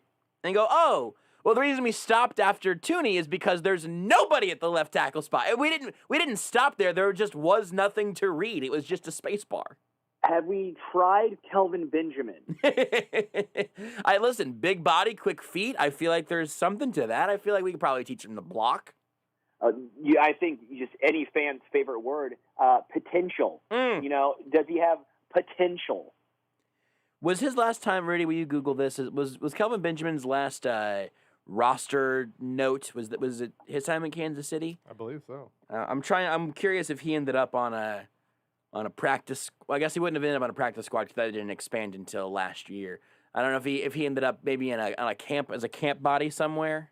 Yeah, I'm pulling it up. But I'm pretty he ended up, sure. I think, in a Golden Corral. Yeah, his last transaction was December 7th, 2018. Kansas City Chiefs signed wide receiver Kelvin Benjamin. So, I mean, technically, is he still a Chief? No. No. Technically, his he's contract not. just expired. That's why he was never cut. Is that true? Did he never get? Did he not actually get cut? No, because You the know, it was contract late in the year. Yeah, It was 'cause very late in the year. Yeah, he was there You're for right. like a month, maybe. But yeah, his contract just expired, and he moved on with his life. Wow. Yeah, that's I'm glad that we Unwillingly, covered that. I'm sure, but Yeah. What else intrigues you? I mean, if you're looking at the non-receiver, non-tackle situation, which has been, I think, the majority of the conversation, we've talked some about edge, but it sounds like you're relatively comfortable with the later round guys being in there and scheming that fit. Is there anything else in the draft conversation that's really caught your eye so far? I would say one position that, again, we don't really talk about enough, and I think that the Chiefs won't do it because they've shown they like to typically, it seems like, go later rounds. They've done a fine job of finding later round talent, and that's cornerback. You know, they don't really have that veteran guy unless all of a sudden Bashad Breeland's going to take another team-friendly deal. Yeah. But, you know, I wouldn't be opposed because what is DeAndre Baker going to bring off of injury? That makes me a little nervous. I think Rudy's going to be happy here. Kelvin Joseph from Kentucky. I think he First kind of round, fits. yep. Well, he fits. trade the up for him at scheme. 10. Totally. I think he fits the scheme of what Kansas City and this secondary and Spags likes to do. He's big, he's fast, he's physical, explosive. Sterling, I'm gonna cut you off for a second though, because here's the thing. You are talking to me. Rudy cutting somebody off mid-sentence? What? You are talking to me. No, You're buttering not me him. up. The Chiefs aren't drafting a corner in the first 3 rounds of the draft. Like I know it's not. I know it's not happening. Like it's just not happening. Kelvin Rudy, Joseph will never be a Chief. I know he's not, but I had to throw you something, and because I thought it was an interesting fit. Okay, Rudy? Yeah, I like I it. try to help you out. I and you want it. shoot me down. I would love it. It's just not happening. Brisco, Rudy's biting the hand that feeds right now. I try to give him a little bone, and he bites my wrist instead. You're what I now? mean, I went for the knee. Okay, Detroit Lions head coach, which I don't even remember his name. What a bad Dan eye. Cannibal. Campbell, how dare you? Beards, could you mark that just so you, at least so you can Oh, go I back know. and re-listen to what Sterling just said he was Oh, trying I to know. do? I don't even know what word it could have been construed as. The word bone, Sterling. Oh, that's not what I was gonna. Oh, that's not where you no, were? No, I was okay. no, I was thinking about whenever he said. No, I don't know. Yes, that's a Ripped? yes. That is no. The It was word ripped? bone. Oh, okay. No, it was bone. It was the way that you phrased that I thought was very funny. But Tried then to feed me a bone. I believe the phrase was trying to give you a. Listen, man. We can check the tape later on. We don't have to relitigate it all right now. My God. Do you have any Royals takes? You want to give me a Royals take? There's no game on tonight, so we can talk about baseball for the first time in this show's history. Yeah, so Royals looking pretty good. I think the main takeaway should be the Royals have a very good record, obviously second in the AL, and they haven't even played great baseball. When you look around the roster, and Carlos Santana, Jorge Soler, Andrew Benintendi, Hunter Dozier has been abysmal and hurt. And then Mondesi hasn't even played, and you're looking at it and you go, wait, the Royals are 7-4? And you go, the starting pitching has been bad for the most part, except for Duffy and Jake Junis. You're like, okay, I think this isn't a fluke, and this could be a good season. I'm not saying they're going to go 7-4 out of every single 11 games. That's absurd. They're not winning 100 games. But I'm saying I think that realistically they may be around a 500 team. They could win 85 games, and I wouldn't be that surprised because when you look at it, they haven't really had full strength or put together a complete game, and they're still sitting here against good teams like the White Sox, against the Angels, against Toronto. I mean, to me, that gives me a lot of hope. Do you where are you at on the Jake Junis heat check right now? Because you mentioned that he's been one of a very few, like, especially bright spots in the starting rotation, and I feel like I need somebody to talk me out of it right now. I want to believe. Okay, I'll talk you. So I'm a massive baseball guy, and this is kind of like my passion. But I think he's a fit starter. His addition of the cutter allows him to be a fit starter. If he didn't gain that cutter, I think he would have been the long reliever this season. And that was the game plan all along. He has played himself into a back-end rotational piece. And that's good for him. With a decent amount of talent on this roster, he decided he needs to go out and improve or to add something. He added a cutter, and it's been great. A lot of major league pitchers later on in their careers will add cutters. I don't know why they don't a lot of times in college or high school, but typically what we've heard is they gain cutters later on in their careers or when they make it to the majors. He's another example of this, and hats off to him. I don't think he's ever going to be like a legitimate 3, but if he can be a 4 or 5, he could be that on a winning team. Yeah. I think that's one of the things with this pitching staff right now that's maybe the most underrated bit of that, because we know that if they want to end up, if this is going to be an elite rotation at some point, it's going to be predominantly on the backs of whichever crop of those college pitchers that they've drafted over the last couple of years, whichever ones of those guys become, if you get a true ace, a true top of the line number 2 guy. Maybe Keller's your 3, and if Junis is a guy who can be a part of the bottom of that rotation, that'll get you there. How are you feeling about Keller right now? Obviously, 2 abysmal starts and then 1 really solid one. Do you feel like you're ready to be an optimist again? Are things back on track? What's the outlier there? So the thing with Keller is he's such an anomaly because the past few seasons, his underlying numbers have been pretty bad, where if you look at just the analytics or the FIP, some of those numbers, you're like, he should be getting shelled, but he doesn't. And it's been for multiple seasons where he just somehow gains or gets weak contact. He has a good fastball, but yet he doesn't strike anyone out. He walks a lot of guys. He's one of those guys who's been outperforming his numbers for a while, and I think he's going to continue to do that. I think he's one of those guys in today's baseball where the numbers just don't truly capture what he does. Those 2 starts, they're bad. No ifs, ands, or but about it. But he has a larger sample size. Mm-hmm. He has a history of 2+ years of productive starts. I think he goes back to that. I think he reverts back to the productive Brad Keller. I don't think he's ever going to be an ace. I don't think he's going to be a dude who all of a sudden has a 3.2 ERA. But if he can sit around 3.75 to 4.2, 4.3, you'd for sure take that. Do you want to play this or that? I would love to play this or that. Here's the game. It's the best thing that Sterling has ever created on the radio. And today we're going to play it for the first time with 3 people answering the question. Here's how it's going to go. You're going to figure it out very quickly. Here's the most important thing. Is Sterling is going to ask the question, and then I'm not going to point to each of us. I'm not going to throw it to each of us. I'm going to answer. Rudy's going to answer. Beard is going to answer. Then the ball's back in Sterling's court. Does everybody understand the concept of this on our end? That. Fair enough. Now, here's the question. I have here in the system, so we transferred a whole bunch of files over when we got the new system. It does appear that the 34-second version of this or that does still exist. Yes. Is that the one you're wanting me to play? Once again, I have begged you, in fact, if you could please get the full music bed to continue looping as the bit goes on. It so really what helps you're saying the energy. Is you don't want the 34-second one that was in the system. You want the 4-minute one that I made. Well, I would say if it starts with the 34 seconds and then maybe goes into a nice instrumental, that's the best of both worlds. Whatever you can loop, and have underneath the segment, really just trying to get the energy right. So what you're saying is you want me to loop the 34-second one as many times as possible? I would like for you, it sounds like you did download a new file today, and I would like for you to do the best you can. Okay, I'll play the one that I made. All right, fellas.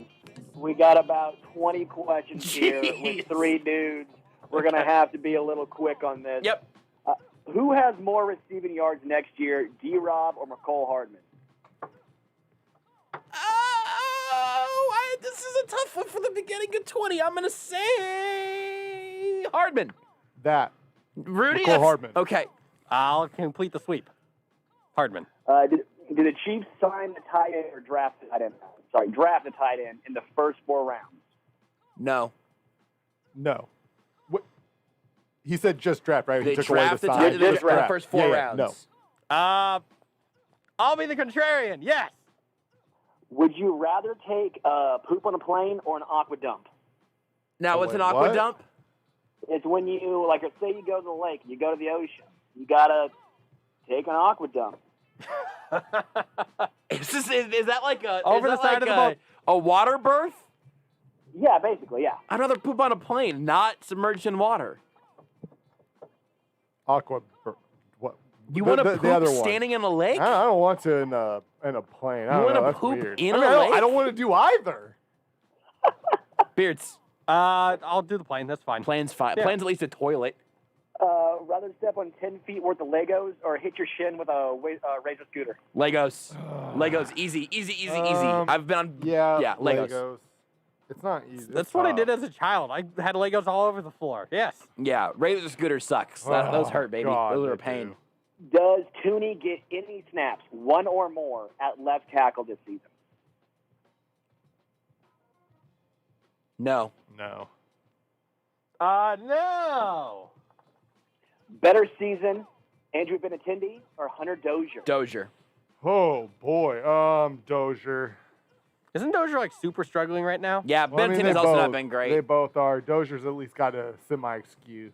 Benintendi really doesn't. I'll go Benintendi. Also because chicken tendies. I'm also going with good Benintendi. logic. I know you didn't ask me, but I'm going with Andrew Benintendi. Really? Billie Eilish, Billy Joel, Billy Idol, or Billy Squire? I mean, you're gonna hate me, but I've definitely listened to Billie Eilish the most and most recently for sure. Mm-hmm. Oh, that sucks. Yeah. Billy Idol's fine. Yeah, Billy Idol. It's a white wedding, baby. Beards? I'll go Billy Squire. Why not? Can you turn Hell something yeah, up a little Billy bit? Squire. Put him on the board. Age-old question posed by philosopher Lloyd Banks. Beamer, Benz, or Bentley? I mean, I got a Ford that I'm pretty happy with. I got Ford Focus. I got 2013 Ford Focus that I'm loving right now. I'm a Benz. What were the 3 again? Beamer, Benz, or Bentley. You don't remember the song? Are you No. Beamer, serious? Benz, or Bentley. No. Beamer, Benz, or Bentley. I'll go Beamer, BMW. Benz, or Bentley. My dreams I'll are take the better. other one. Who is a better corner and starts more games next season? Travarius Ward or DeAndre Baker? Ward. Yes. Ward or L'Jarius Sneed? Equal? I'll say Sneed hesitantly and by a hair. I think he's gonna take a little step back, and I think Ward is underrated at this point. I'll go Sneed. Do bears go to the bathroom when they hibernate? Are they holding that bad boy? This one's got to have an actual answer, right? Well, I have no idea. I figured one of you would know. I don't think that they're pooping while they're sleeping. No, I mean, I think they just like hold it in for. And then once Yeah. they no listen, I think whenever the they stop body hibernating, just I think the body just knows to like, hey, yeah, this isn't going anywhere. because they're burning all the stuff they've got at that Yeah. point. They're not getting any waste really. Beards, I'll agree with what you said there. great. Worst type of dude, try-hard softball guy or Corvette guy? Corvette guy. Try hard softball. I'll go Corvette guy Corvette. at least can flex. Oh, I think try hard softball guy. There's at least Are you sure the tryhard softball guy's not driving a Corvette to the game? Here's Totally the thing. possible. No, here's the thing. I know a try hard softball guy. We all do. I'll say his Yeah. name in the break.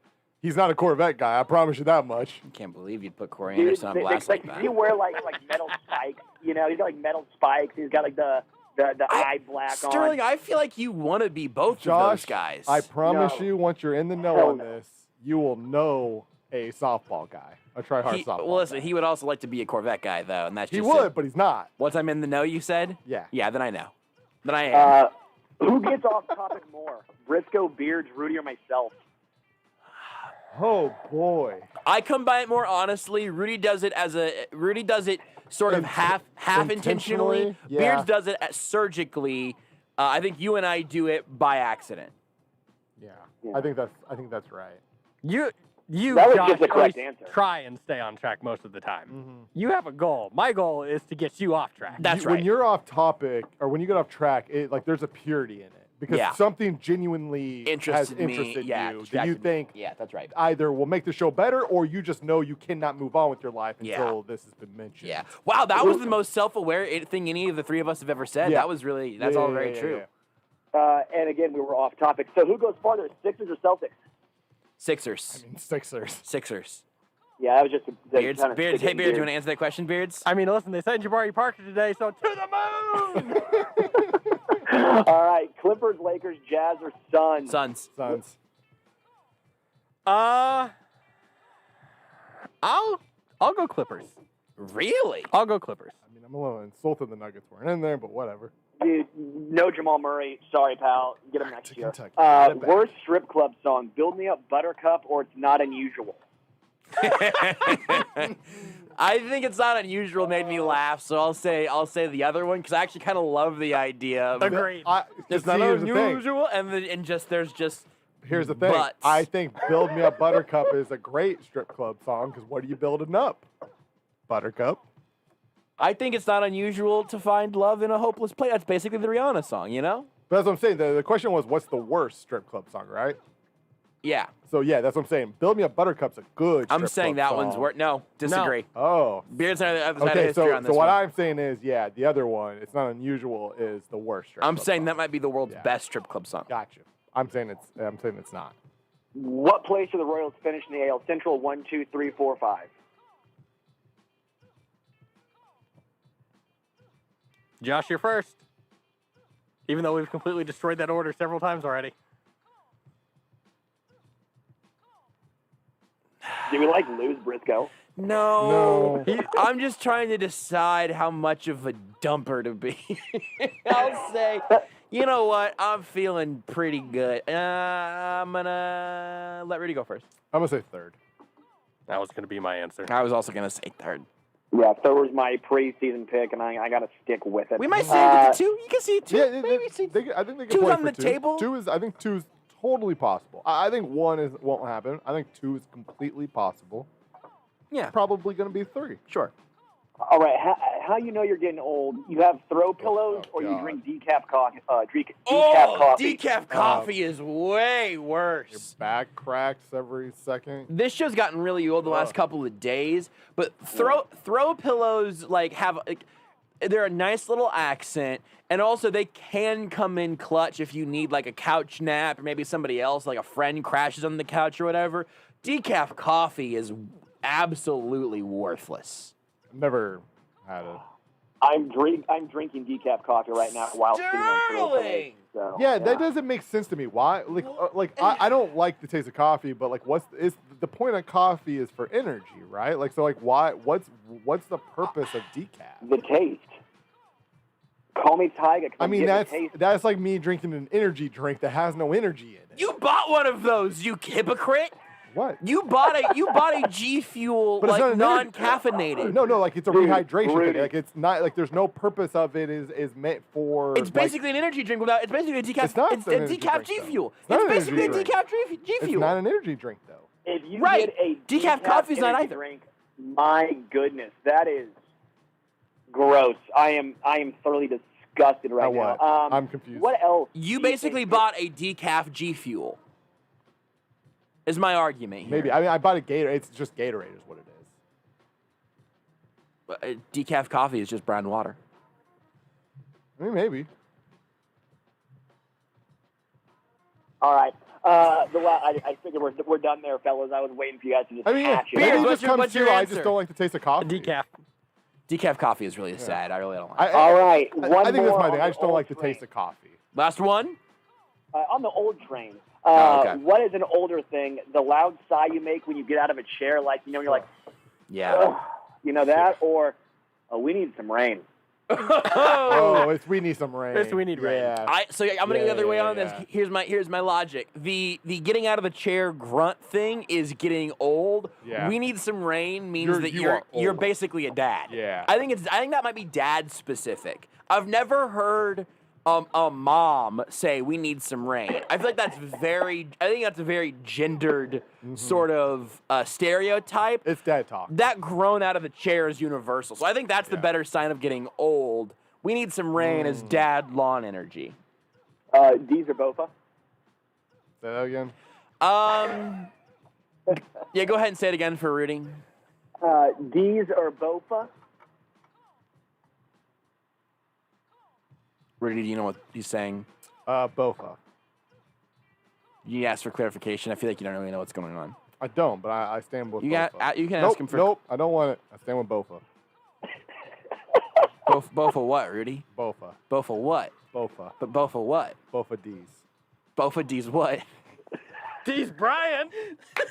No, Beards. You say D's Bryant? Joey Bofa. All right, you saved it. I was really mad at you, but then you saved it. You saved it with Joey Bofa. Can I have Nick Bofa instead? No. I have some very good fantasy What football about teams Papa now. Bofa? Now, thank you, Beards, for that. You're welcome. You want All Papa right. Bofa? Joey Bofa D's Bryant is the name of your fantasy team. Yeah, that's an absolute lock. All right, final question for you boys. Okay. Who wins in a fight? Rudy, Beards, Brisco? Right now? Yeah. Like if it broke Throw out in the hands. studio right now, Yeah, throw I got hands, it. Then pal. I got it today.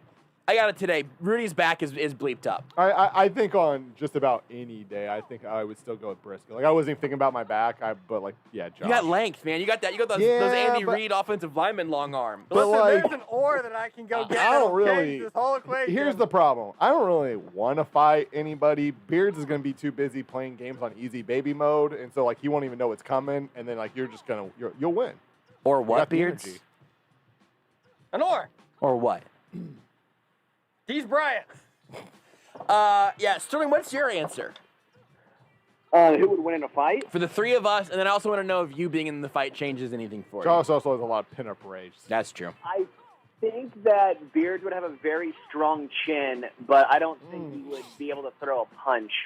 I mean, Beards just has like a softened. He's got he's got an airbag on his face with his beard. It's You certainly know? protected. Yeah, for Yeah, sure. like you can't hurt it. Like he's gonna take it like a champ. Yeah. Rudy has the length, and I Yeah. could see Rudy just getting pissed off. And if Rudy got pissed off, I'd be scared. But Same. I don't know. I feel like Brisco, you could get him before he got too pissed off. Yeah. Now what? Now, if you're in the fight, where do you think you place? Maybe third. Well, maybe one. No one's catching me. I'm fast and all for you boys. I'm Like, saying you we're can't- all locked in the studio. That door is locked, and the balcony is not opening either. I mean, I can get to the tree, but Right. I think the scariest possible thing for me is is that scene in Fight Club where what's his name beats the ever loving S out of Jared Leto, and he says, "I wanted to destroy something beautiful." If Beard's doing that to that Sterling, line is so good. Beard's doing that to Sterling would haunt me for the rest of my life. If Beards just had Sterling on the ground and it's just wailing on him for a good Wait, 10 rounds. why am I Jared Leto or Leto? I don't even know what's his name. Because you're the pretty Do I boy. look like him or something? You're just the pretty boy. There was just no doubt in my mind that in that situation, Beards was the one with the unhinged rage, and you were Jared Leto, blonde Jared Leto, also. Yeah. Well, I see it now. I think when I grow my hair out, I feel like that's not that unreasonable. Especially like young Fight Club Jared Leto. I don't even remember him being in that. He got the bleep beat out of him. been a Google while Jared since- Leto Fight Club. It's and been a you'll while since I've seen the movie. He's much younger and he's blonde and he eventually is somewhat disfigured. Oh yeah. He seems like a psycho. I'm looking at a picture of him laughing. Oh, okay. Yeah, you might not even have realized that was No. Jared Leto. I didn't recognize that. I think until Also, the to be second time fair, I'd seen I don't it. think I know 100% what Jared Leto looks like because in every movie it feels like he looks differently because he's a weirdo. That's yeah, fair. like he's never He looked looks like Charlie Day in one picture, and I'm very confused by it. Jared Leto has never looked like himself. Like, like a lot of actors just look like themselves. Jared Leto has never actually looked like how he normally looks in a movie because he always plays just like crazy. Honestly, this might be the closest Jared Leto's ever looked like to himself. Yeah. One thing I have Well to say said. very quickly is Thank I'm you. very proud of Beards for actually getting the music. The full instrumental, you're right. And we Yeah. got through a whole segment. Wow, this segment went on a lot longer than I meant for it to. Yeah, it did. Well, this was fun. Sterling, next time we'll skip the sports talk and we'll go straight to this or that. Love it. Follow him on Twitter at HomestretchKC. Give him this or that suggestions. Listen to Darren Sterling weekdays at 3 over on ESPN Kansas City, 1510 AM, 94.5 FM. Beards, do you want to do more radio or take a break? Break sounds good. We'll do that. Did you know you can listen to Almost Entirely Sports anywhere, anytime? Well, you can. Just search for Almost Entirely Sports wherever you get your podcasts.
This is Almost Entirely Sports with Joshua Brisco. I did not have in the show notes talk about how clean Rudy's butt was all pandemic, but here we are. On Sports Radio 810 WHB.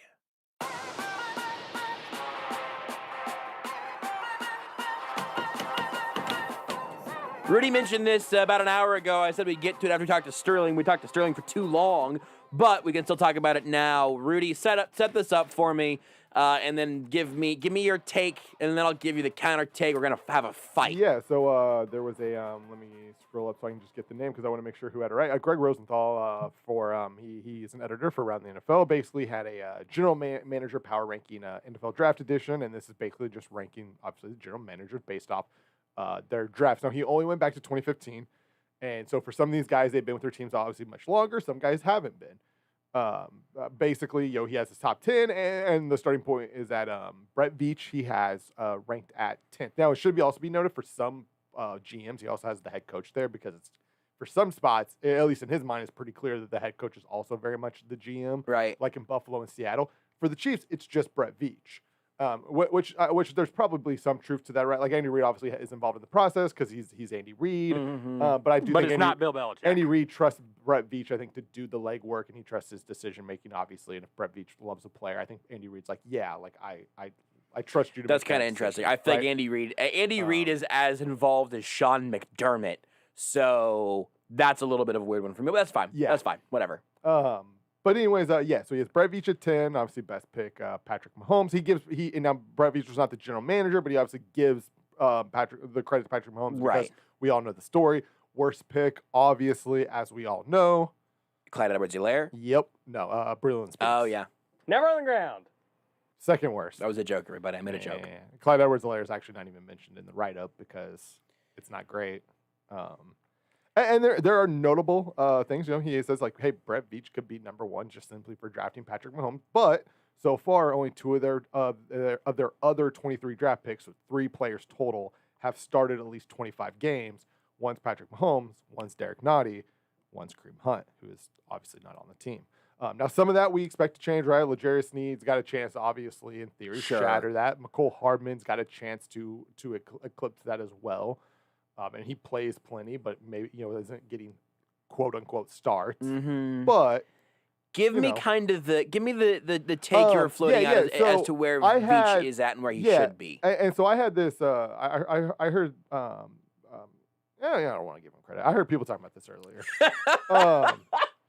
And it's more. I don't think it's more about Veach's spot as much as it is about the people ahead of him, right? Like, so Yeah. it's not that Veach is at 10, but it's if you are looking this solely as the Chiefs and really just Patrick Mahomes, there are a handful of people ahead of Brett Veach who essentially passed on Patrick Mahomes in the 2017 draft. Mm-hmm. And there is the argument of, can a GM be a better, have better success in the draft or be a better evaluator? You in got the very draft? close. Yeah. And how important, I guess, really is the quarterback position, because you have John Lynch at 9. Oh, just one spot ahead. Best pick, George Kittle.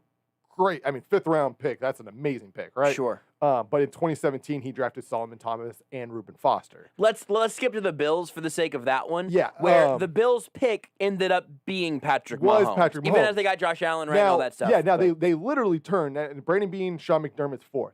The Bills turned the Patrick Mahomes draft haul. They did as well as you could, right? Like, Yeah. if you're not going to get Patrick Mahomes, they did as well as you could have done. Mhm. They got Tre'Davious White, they got Josh Allen, and they got one other defensive starter who I just don't remember who it is. But the main ones are Tre'Davious White and Josh Allen.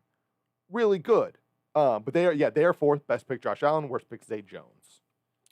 So here's the thing, though. Obviously, And so- had a chance to draft Patrick Mahomes. And real fast, and I'll let you get to the Titans are at 7. They obviously passed. They drafted Corey Davis instead of Patrick Mahomes.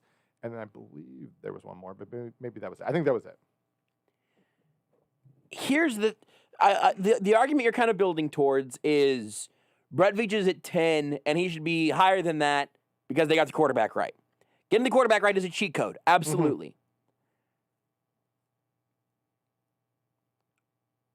The way that we, I think, collectively have sort of partitioned off Brett Veach and John Dorsey is really weird to me. Because by this logic, John Dorsey should still be the GM, and he should be a top 5 GM. I was thinking the same thing earlier in the sense that it is weird that we don't give, like John Dorsey just unilaterally is not giving credit for Of Patrick those 3 Mahomes. guys, he gets the least between Yeah. Dorsey, Veach, and Reed. He gets the least credit for Patrick Mahomes, even though he was the guy that called in the pick or whatever. He was the GM at that time. He still had to sign off on it to some degree, right? Like he had to agree on it to some He degree. outranked Brett Veach. Yeah. Like and also was clearly in on trading. By the way, also managed the trade up to go get Patrick Mahomes. That's a GM thing, right? If we're talking about GM performances, I don't think it's quite playing on a level playing field to say we're going to give Brett Veach credit for Patrick Mahomes whenever he was not the general manager at that time, and we're not gonna tack him on with Tano Passanio, Kareem Hunt, J.U. Chesson, Kime Oligwe, Leon McQuay. Yeah. Now, if you want to say, hey, he didn't have a first round pick in 2018 because they went and got Patrick Mahomes, and therefore we're grading him on a curve there. I think that's absolutely fair. For sure. But it's just a very, very weird way for me. I think it's very much something we do to try to put our foot on the scale somewhere to say, hey, we want to give Brett Veach credit for Patrick Mahomes, which again, he should have. Yeah. But that wasn't while he was as the GM of the Chiefs. And if you're going to get into the nitty-gritty of the picks that he actually filed, the scouts that he was actually in charge of, the cap management and the trades that he has done, including Patrick Mahomes on that, is just really weird to me. Like, why can't we just evaluate Brett Veach without Patrick Mahomes being drafted as a part of his GM resume? It's just it's taking your high school GPA with you into college in a way that simply doesn't happen. You don't put that on your resume? Your high school grades were great, and it helped you get that spot in college that you ended up with. But you don't get to keep the GPA. You're starting over with your college grades starting at that point. And since then, Veach has had an F, a C+, a D. I'm like just looking at kind of like first 3-round draft picks and everything. We can give letter grades now if we want, but I think that he also does call L'Jarius Sneed a role player, which feels disrespectful to Sneed. We'll see about Sneed. It's corners one. You gotta take your corner development. I think just as you go. Sneed disrespect, but. I don't know, man. I feel like this offseason I've gone. I was making the argument at the end of last season that drafted a running back once, got you tased, and now it's all personal. That Brett Veach should have been GM of the year. Like I was making that argument, or at least I was trying to hear out that argument on Twitter like 2 months ago. And now I feel like I'm the one saying, "Hey, man, are we going to give Brett Veach infinite credit for every good thing? Like, is he going to get credit for Lynn Dawson? He probably shouldn't. Maybe he should. I mean, did he want the Chiefs to trade with Pittsburgh to get him? I think we've got to be able. I think that's where he came from. We've got to be able to give Veach credit for pounding the table for Patrick Mahomes. It would also be like you drafted Braylon Speaks. Without erasing John Dorsey's existence. Because here's the thing. If John Dorsey was the GM of the Chiefs still, Brett Veach would be somewhere else by this point probably, and we would be talking about how great it was that John Dorsey went up and traded for Patrick Mahomes. That's what we would be doing that. But we're going to try to tilt the scales in favor of the guy who's still here. That's relatively human nature, I think, and that's fine. I'm not mad at that or anything, but I do think that to pretend that we're not doing that is not doing anybody any favors. And then the post-Mahomes report card for Brett Veach has an up and down effort on Sammy Watkins. I can't believe eventually maybe we'll be able to have an honest conversation about Frank Clark. I don't feel like we're there yet. And then the draft classes since then, 2018 was a mess. They traded up twice, and they got one player that is on the team still. DOD's technically still here, I think, also. I think he's under contract. I don't know. Yeah, he's probably going to his last year.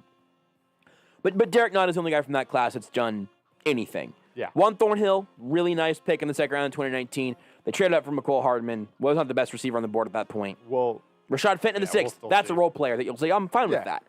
2020 obviously is a super incomplete draft class, but the easiest landmine to avoid in a draft is overdrafting a running back.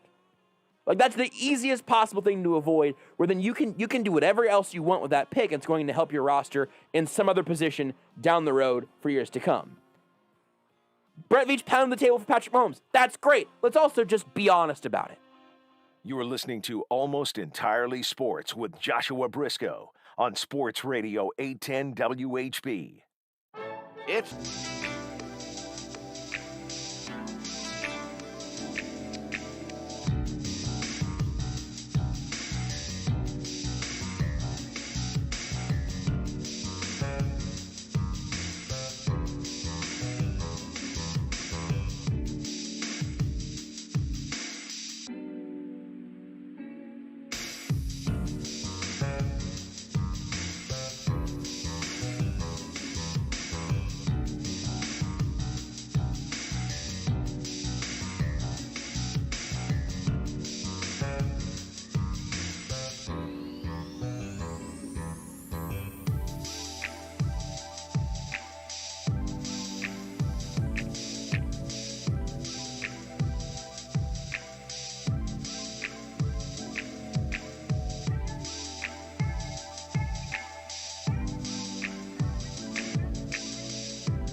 This is Sports. I'm Kevin Winter. Busy Friday in the association. The last game underway. The New York Knicks and the Dallas Mavericks. Game 2 of our ESPN television doubleheader.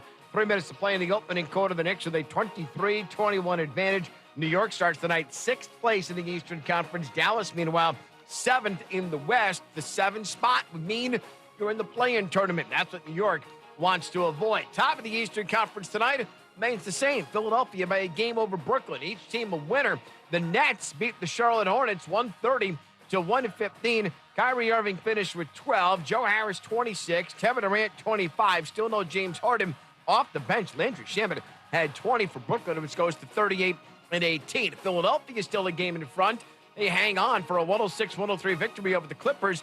Clippers down 20-3 in the opening quarter. In fact, it was halfway through. They actually had a fourth quarter lead by a couple. But Philadelphia responds. Sixers get the win by 3, 106-103. Washington in overtime stuns New Orleans 117-115. In progress, Memphis is leading in Chicago by 13, 114-101. Denver right now a 109-89 to win over Houston. They have the lead to the Denver Nuggets. Miami and Minnesota, it's a good one, 96 apiece. Timberwolves and the Heat are all tied up. San Antonio does lead Portland by a count of 73-59. Earlier today, Jazz beat the Pacers 119-111, but Donovan Mitchell left the game in the third quarter with a sprained ankle. Good news is it's only a low ankle sprain. Better news is x-rays were negative. MRI's results tonight still unknown. Baseball, one of the most anticipated series of the year about to start. Padres and Dodgers first and 19. Hey, it's Greeny back and better than ever on Monday, looking ahead to the NFL Draft, which is in Cleveland. Speaking of which, Joe Thomas will be among my guests. Monday with me, Greeny, starting 10 a.m. Eastern on ESPN Radio and ESPN Plus.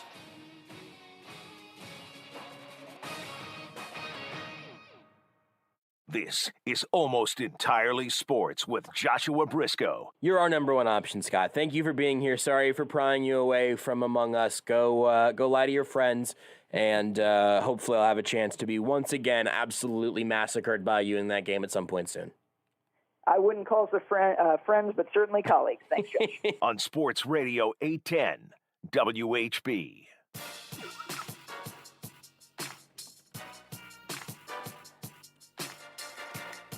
Sort of a strangely large number of things that we can talk to Scott Chasen of Fog.net about right now. KU's got a new AD, I think, since the last time we talked to Scott. I know they have a new AD. I don't think we've talked since then. Do they? They do. There is a head football coach search. There's been a lot of news on all of the transfer markets and whatnot. Market's not really the right word, but it portal sort of is. There's been a lot of transfer moves just across the board. Some that KU's gotten in on, some that KU has been on the other side of, some that KU has missed out on. Lots of interesting things at all those places, and for more on all of that, you can follow Scott on Twitter at ChasenScott, or go to kansas.247sports.com. Just go straight to fog.net, phog.net, if you're a KU fan. You already know that. So, Scott, with all that being said, the obvious place to start here is your viewing experience of Godzilla versus Kong. That's obviously what's on everybody's mind right now, and I know that it had brought you some surprises. Yeah, well, just with what you just said, I'd like to imagine a KU fan typing FOG.net into their computer and being like, why isn't this working? I'm trying to get KU coverage. No, but yeah. Fog.net is for sale, but it's a premium domain, so you would have to make an offer. You can send, you can't, offer minimum $10,000 US. Here's the good news, though. I can make this process real smooth because I already know who the owner is. If you want to make an offer, Scott, I'm right here. You own Fog.net? Yeah. You own FOG.net? I do right now. I take cash first before I give over the product. Yeah, it feels like, but you know a bad time? Money is not guaranteed back. You know a bad time to pull off a scam? On live radio. When people a lot of scams it. have happened on live radio. That's fair. We get people to listen to us for 3 hours every night. Yeah, fair enough. Scott, one qualifier on the Godzilla versus Kong. I think the only thing here is you should not be allowed to spoil the victor of the fight, because I still haven't seen it. Everything else, I think you can pretty much say what you want. But if one of them does in fact fall, I don't think you should be able to say that on the radio. Do they actually fight? Who knows?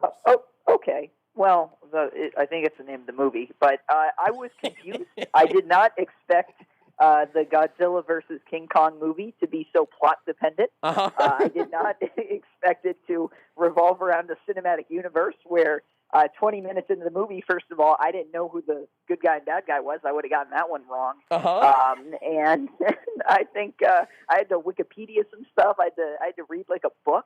And I'm still not fully sure I totally understood it, but certainly the punching in action was very, very cool. But yeah, that's one that you need to have some knowledge going in, and boy, did I miss the train on that one. So I'm now on the Wikipedia page here. It is a sequel to Godzilla, King of the Monsters, and Kong Skull Island. It is the fourth film in the legendary Monsterverse. Yeah. But it hasn't Legendary, said what the other one is, so I don't know what was before that. It's War of the Monsters, right? Like I think it's called like War of the Monsters.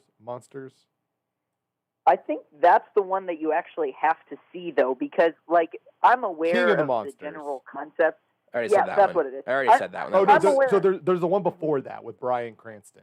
Yeah, that one's just called Godzilla. That's Godzilla. I saw It's that Godzilla, one. yeah. But that's what I'm saying. This is the fourth one, right? Godzilla, the original Kong, the original Godzilla, King of the Monsters. I mentioned that one. And then the fourth. And then Godzilla vs. Kong's the fourth one. I don't understand what's so confusing about this, Scott.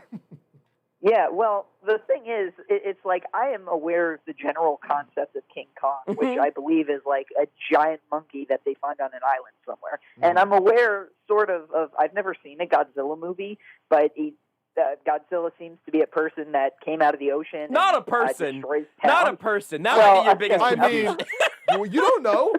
That's the plot a twist. really big person. Yeah. But I'm aware of the concept. Conceptually, I understand. When they started talking about the first thing that wasn't either one of them, it was like instant panic for me. And like, oh God, I have no idea where I'm at with this thing. Okay, now there's a Netflix anime called Skull Island in development that is part of the Monsterverse. So that's your next. That's what you got to watch next. Yeah, no. One is enough for me. I enjoyed it thoroughly, but I think I'm good with one. I just read the phrase. All right, here's a slight spoiler of a plot point. It's in the first paragraph of the Wikipedia story, of the Wikipedia article. So here's your spoiler alert for a sentence. Rudy or Beards, if you guys don't want to hear this, you can earmuff it right now. In the film, Kong clashes with Godzilla as humans ruin the movie. As humans lure the giant ape into the hollow earth to retrieve a power source for a weapon to stop Godzilla's mysterious rampages. What? I need to see this movie now. What? I really want to watch it too.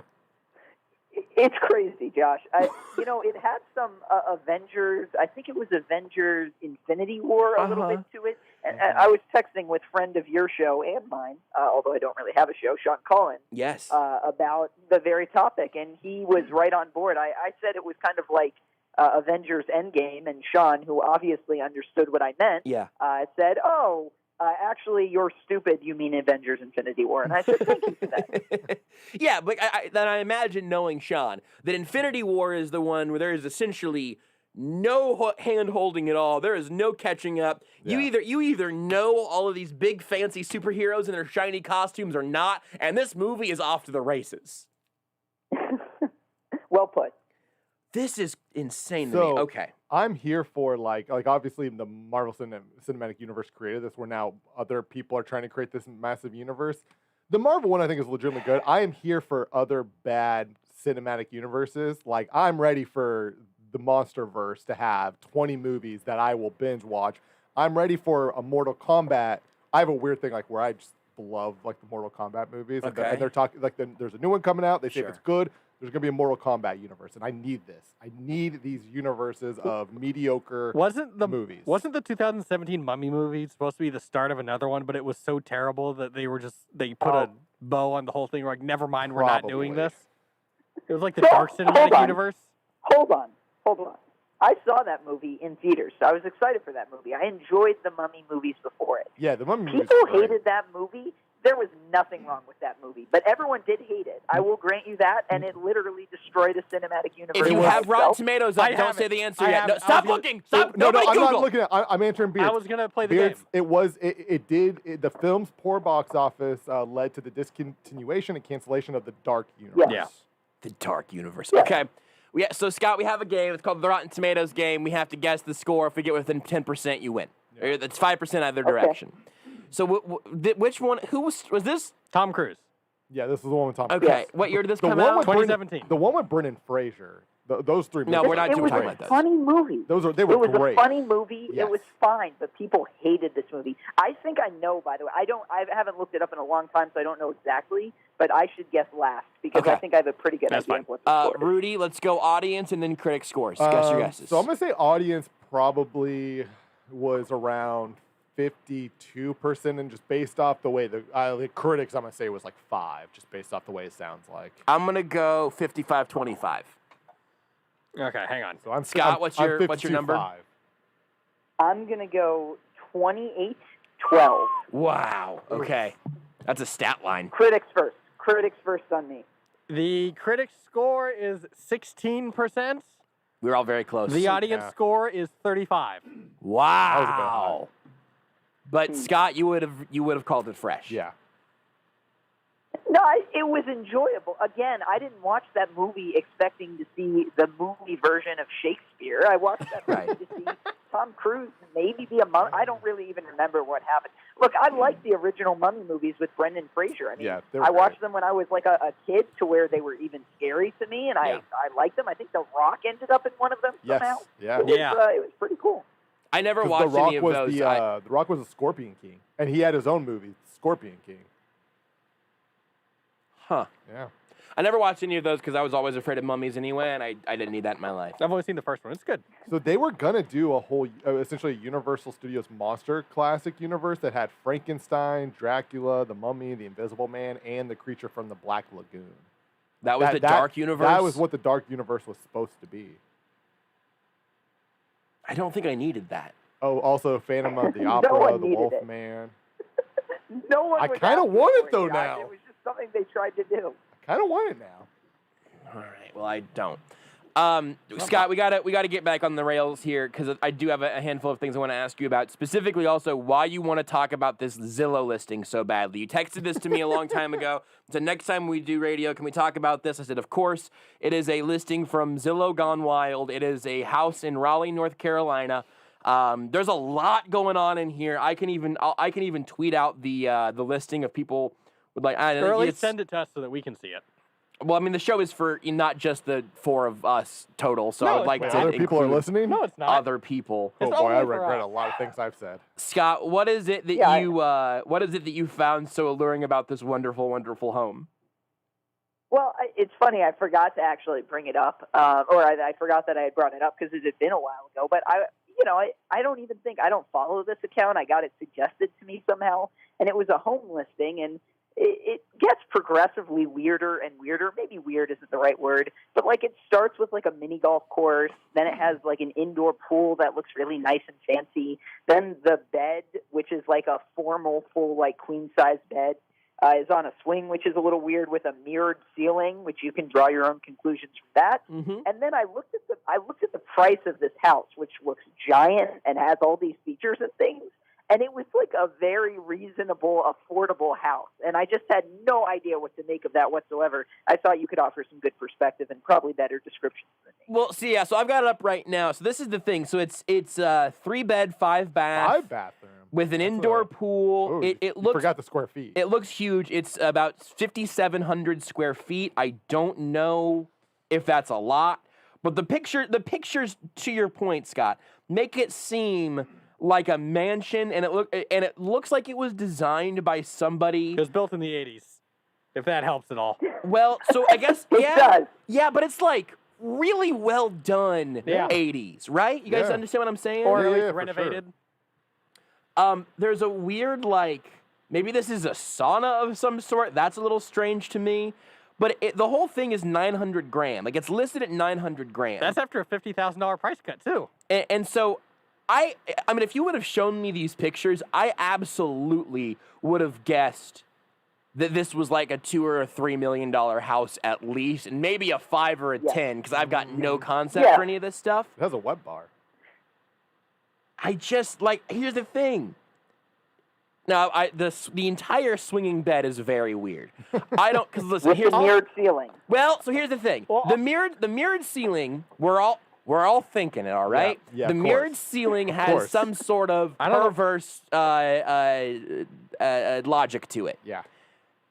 I don't understand why a swinging bed would be good for, hear me out, anything. It rocks you to sleep. I also want to point out, there in that photo of the bed, it looks like you can see the living room through there, which means there are no doors to the bedroom.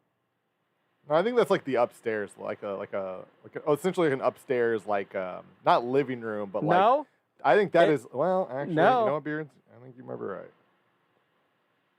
It's a very large open area. As is.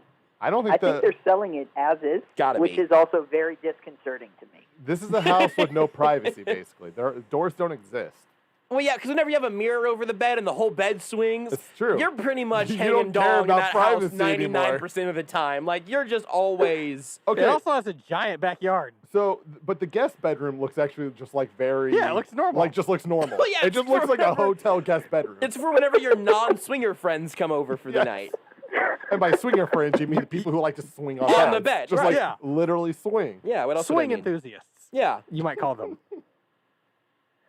You're right. I hadn't really caught that. The guest bedroom, is just like very Well, elegant wait a and second. simple. normal. Wait a second.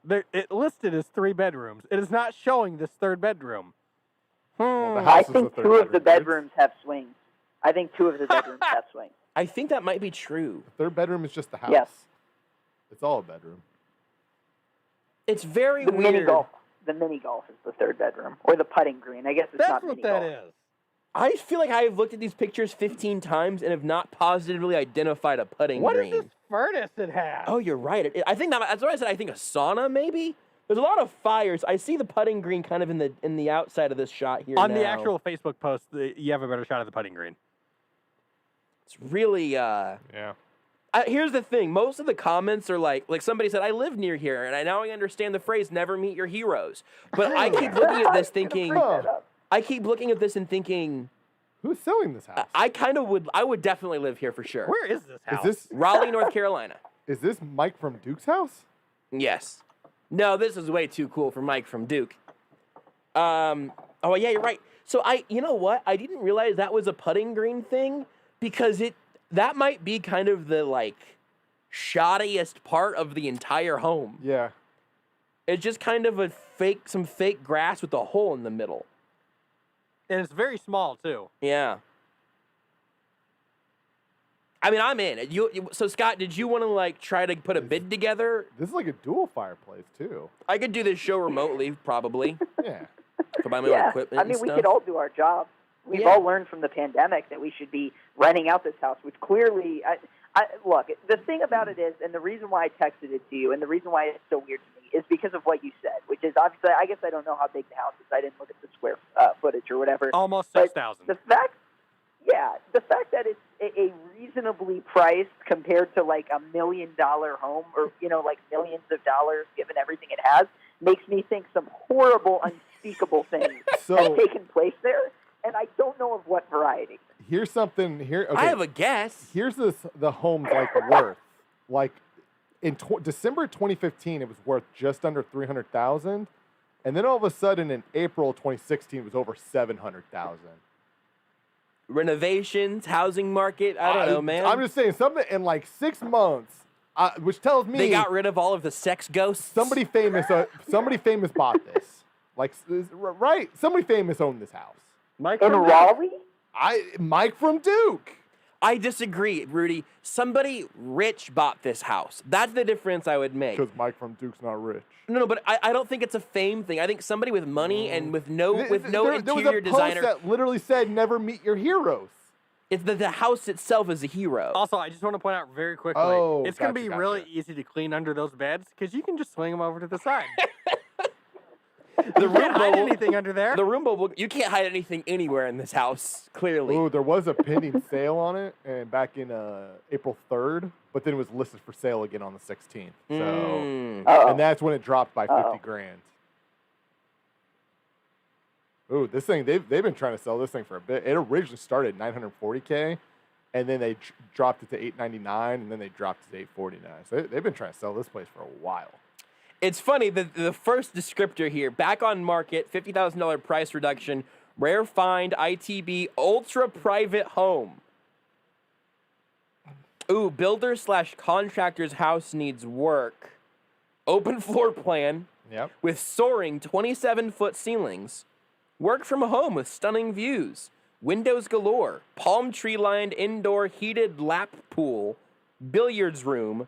Like, it's a lap pool. Also, I think this is somebody trying to be as rich. This is what it is. It's a fake rich person decorated this house. Also, the schools around there, are the great school ratings for the elementary, middle, and high school, 5 out of 10. Or so school district's not great. Or it's somebody that is really rich and they're trying to fake it like they don't have that much money, so they made this house. Because it's definitely kind of tacky, right? Like, that's the thing. It has palm trees next to the pool. I indoors. love the indoor palm trees. Here's the thing: Also, it has a mosaic or something on the ceiling of a woman swimming. There's definitely a butt there for sure. Yeah. The walk score is an 8 too. So if you're somebody who doesn't want to have to just drive everywhere, no, this is very car dependent. You got to drive everywhere. I mean, did you see the garage it has? It's a pretty good sized garage. I mean, but like Scott likes to run. Like, you know, maybe he wants to go run into town, have a coffee at the local brewery, but you can't do that here. No, just disagree. The advantage for Scott is that if you get to now like he a has to run 4, super far. he can get there. Yeah, okay. For most of us mere mortals, that's not going to happen. I mean, I don't really want to walk anyways anywhere. Exactly. I'd just rather drive. That's where I'm at. Anyway, so do you want the do you want the elegant room, Scott, or do you want the open floor plan swinging bedroom? I'll take either. You know what? I like the guest room. I like the idea that whoever this person is having several visitors over, having all sorts of fun, and like his parents are just staying. Like, guys, we got to be quiet. Mom and Dad are in town. I hate it. JT on Twitch said, "Glad you guys have found the listing for my house." Thanks, JT. Listen, JT, shoot me the info. Let's figure out. Listen, I'm not gonna move to North Carolina right now, but if you could at least just get me the name of your interior designer, I would just like to see about getting just one indoor palm tree would make me so happy. This is a 43,000 square foot lot. It's a big lot, a lot of land. Yep. A lot of land. A lot of room to hide. Bodies. Bodies is what you're hiding. I don't think there's a lot of hiding in that place, though. No, it's just out in the backyard. It feels almost irresponsible to ask you about KU's new AD, head football coach search or transfer results. Like, what's the point? Do you want to? That's the. What were you gonna say? Smart ass. Is that the question? I don't know where to go with that. No, I don't either. Answer this question for me. There's a gas grill outside, it says. Answer this question for me, Beards. You can continue sprinkling in facts about this very strange house. Yeah, I got you covered. Don't worry about it. Do you guys remember that house that had it was like over a full functioning jail in the basement? What? Yeah. This one's. Have you seen this one, Scott? do. I don't remember. Wasn't that in Kansas City? Yeah. What? I don't remember. I where think it was might at. have been. It was somewhere Midwestern, I think. Beards, find that. Hold on. Zillow House listing with jail over and full basement. jail. Vermont. Okay. Well, Hold on. No, there was a. Kansas City. It's a Take a look inside a historic Missouri. A historic house in Missouri comes with a hidden door that leads to 9 functional jail cells on the lower There's level. multiple? The one in Vermont I'm looking at right now, Beards, this one is haunted. It's sketchy. No, the one in Missouri is nice. Yeah. Those are nice jail cells. Like, this is Like a Eagleton. nice house. Yeah, it's. I think it was a. I think it was like a sheriff's house or something. Yes, it was former sheriff's residence. Wow, this Forbes. That's very cool. That an ad covered 3/4 of the page for a while. Yeah, there's a hidden door in the kitchen that leads you to the. It's in Fayette, Missouri. I feel like I kind of blew it here for you, Beards, but because the real treat is that you go through the listing, and the 30th photo shows a jail cell. Everything before that is just this very elegant little quaint home, and then jail cells. So here's my looking at that one, and then looking at the one in Vermont that we've decided is haunted. The one in Vermont is what somebody makes it to look like it's for a serial killer. Yeah. The other one is the one where actually a serial killer lives in that one. Yeah, because it's functional and clean. Yeah. I think the thing about the Missouri one, I just keep thinking about how great it would be for like a house party, especially you got like Halloween or something. Themed. You could have a themed party. You could have such good parties at that house. Yeah. There's nobody is even thinking about like, don't even get an Uber, man. Don't even worry about it. You can just stay in one of the jail cells. I'm not an animal. We got a pillow and some blankets and stuff. You got a cot there. Just you bunk up there. I'm not gonna freaking lock the door. There's We're a bucket friends. in the corner. Yeah, there's a hole in the ground. The current owner is renting out the home for events and short-term stays. I think that's probably a good call. You can get some money off that. Should we? And also, if you can we do AES from jail cell? Absolutely. The Missouri one? Yeah. Yeah. Where is it in Missouri? Fayette. The other thing is that if you do have a house party and one of your friends maybe gets a little rowdy, throw away the key. Throw them in jail. Throw away the key. And then you have to deal with it's that like 2 later. hours away. It's a super tasteful bathroom. Like that bathroom is beautiful. Yeah, not the jail one, but the one upstairs. No, yeah. The upstairs bathroom. It's a gorgeous house.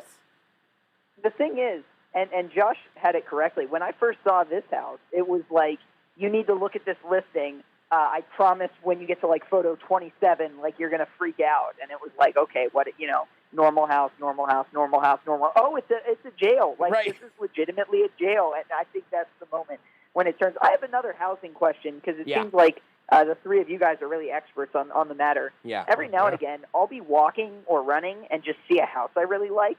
Is it appropriate / good form to just like knock on someone's door and be like, how much would you sell your house for? Only if you have only if you actually have the money to like buy it. That is the exact same thing I was going to say. And you have to have it with you, and you have to give them like a time limit of 10 minutes. no, You have I 10 don't minutes to make your I decision. don't think you necessarily have to have it like on you, but like you have to be able to get the cash in hand. Like you have to be able to make a legitimate offer within 24 hours. I feel like. If you walk up to them and say, how much would you sell your house for, and they answer that question, you've got to at least have the financial ability to say yes or seriously negotiate. Yeah. If you do that as somebody who does not have that money, then it's weird. Then they're calling the authorities. Yes. If you're actually making a legitimate offer, then I think it's fine. You know, I was mostly joking, but now I'm kind of pondering the legitimacy of just the idea of like someone knocking on my door someday and being like, I'm buying your house. How much? So the thing is, that's actually happening. I've heard Stu Gatz on the Lebitard podcast mention this he has had people do that, because especially in the Miami, and he's outside of Miami, but like in Florida right now, like the housing market is apparently insane. Yeah. So apparently there are people that are just going up like, hey, would you sell your house to me for this much money? I want it. And they're going like, no, I wouldn't, because then I'd have to go buy a house somewhere else, and it's a bad time to be buying houses, I guess. But apparently that's like a real thing.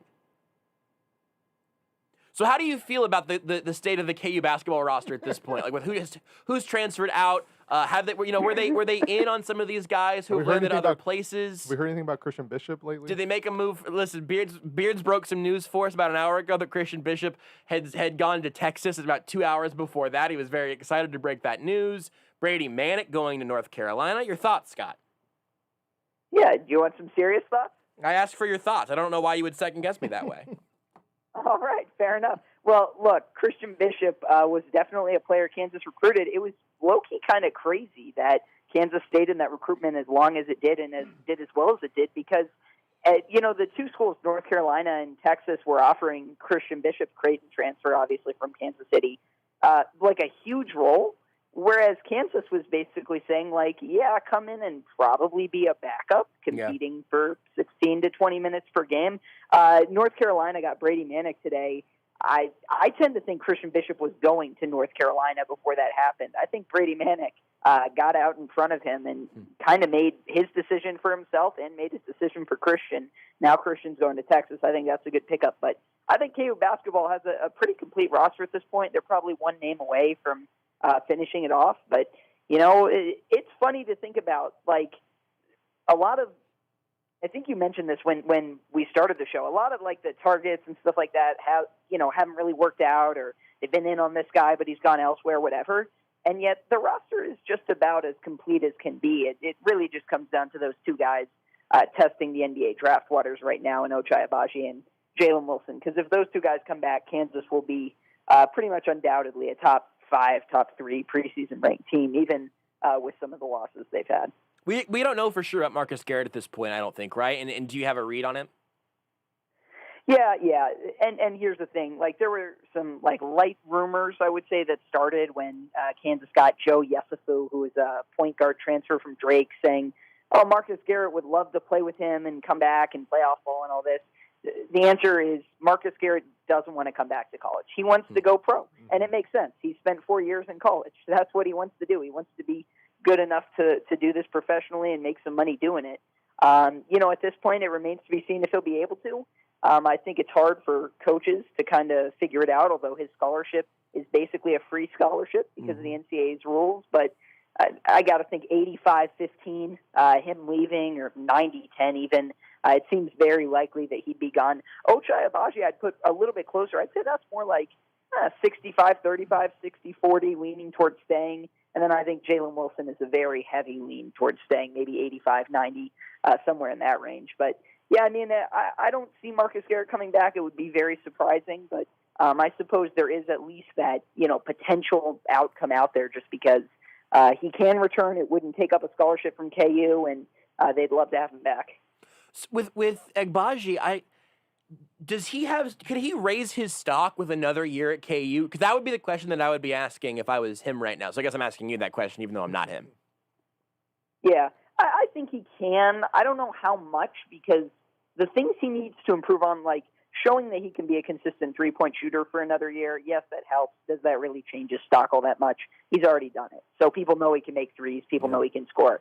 I suppose showing more of a game just kind of off the bounce. He cut down on turnovers last year, maybe turning it up a little bit more defensively. Honestly, the biggest thing he could probably do would be lead Kansas on a deep NCAA tournament run and get the exposure for himself that a guy like Svi Mikhailuk got, at the end of his Kansas career. Svi wasn't necessarily that different a player, going into his senior year, other than the fact that he, kind of grew up. He came to Kansas so young. He bulked up. He got stronger. And yet you never really kind of saw that until he goes into the NCAA tournament. Kansas plays Duke, and he's guarding Marvin Bagley. And then, you have Magic Johnson citing in interviews after the Lakers draft Svi saying, yeah, I watched him guard Marvin Bagley at the NCAA tournament and said, that guy's an NBA player. And so I think that honestly might be the biggest thing, but I do think he could make some incremental improvements to his game that might land him closer to being a late first-round guy. I do think he'd be a second-round pick, maybe a late second-rounder if he goes, or if he were to go in this draft. But, it's really just what he wants and what he thinks the best situation for him is because, it's crazy to think about. We all at points in our lives make, kind of life-altering decisions.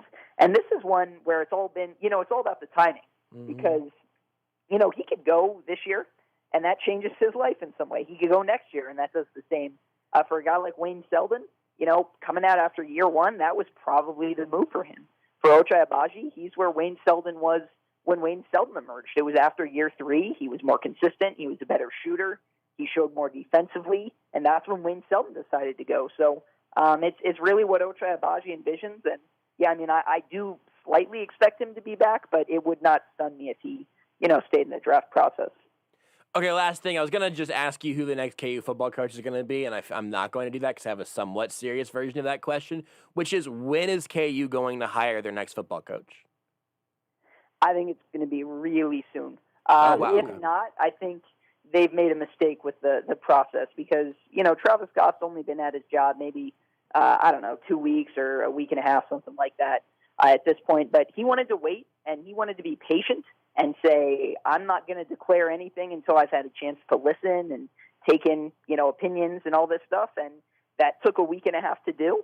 And so now he's officially, starting the search. I guess that means Kansas reaching out and interviewing and all this, but I'm sure they've been putting in prep work on the front end.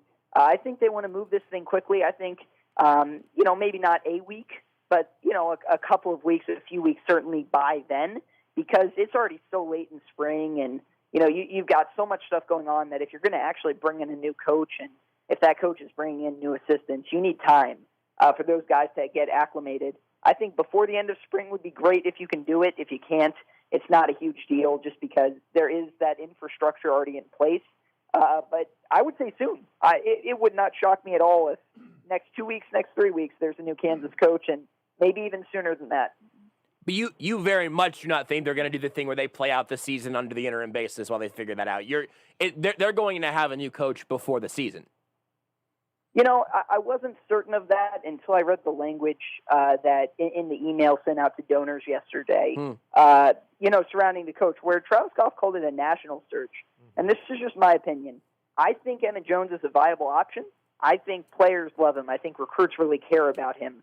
But if you say you're setting out on a national search and then you go with the interim hire, I think that's an abject failure of one of two things. And one is identifying candidates who are qualified, or two, being able to attract qualified candidates. So once you say they said they will consider Emmett Jones.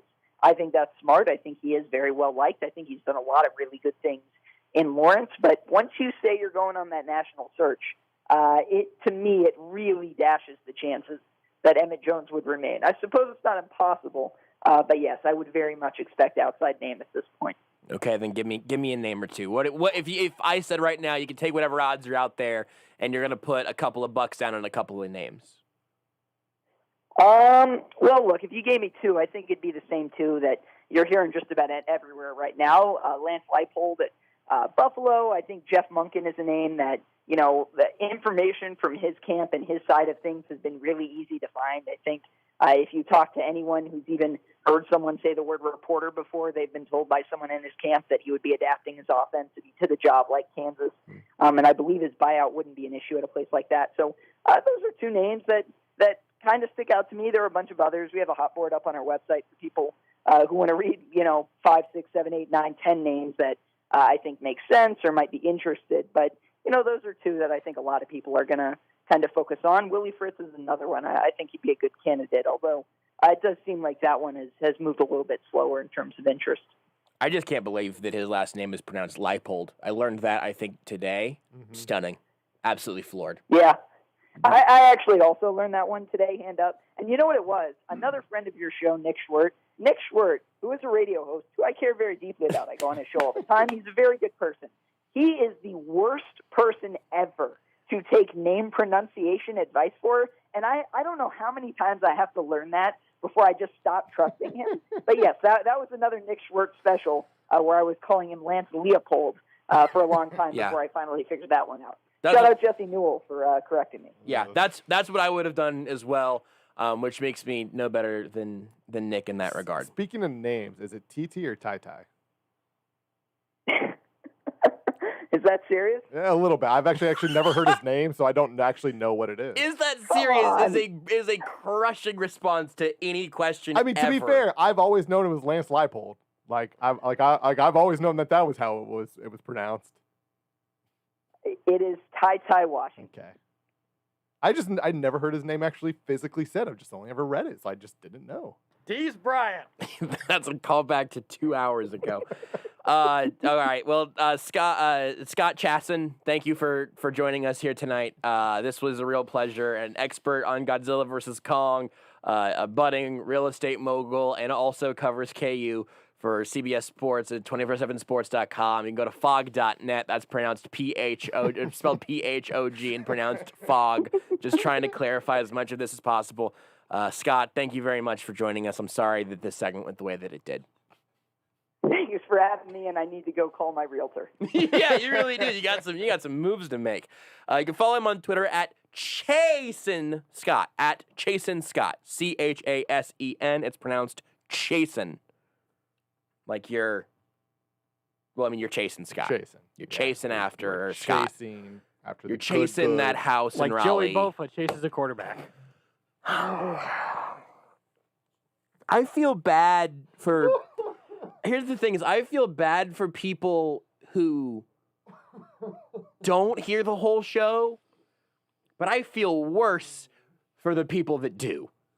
Want more Almost Entirely Sports? Watch the show live on the Sports Radio 810 Facebook page.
This is Almost Entirely Sports with Joshua Brisco. Do you want a quote on that, by the way?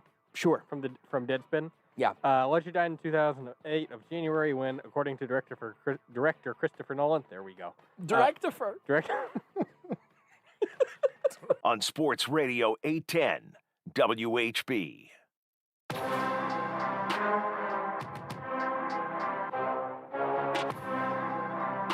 Our conversation during the break ended up getting dangerously close to the next conversation I wanted to have on this show. By the way, please, Mortal even Kombat if you don't care about KU sports, go follow Scott on Twitter at Chasen Scott.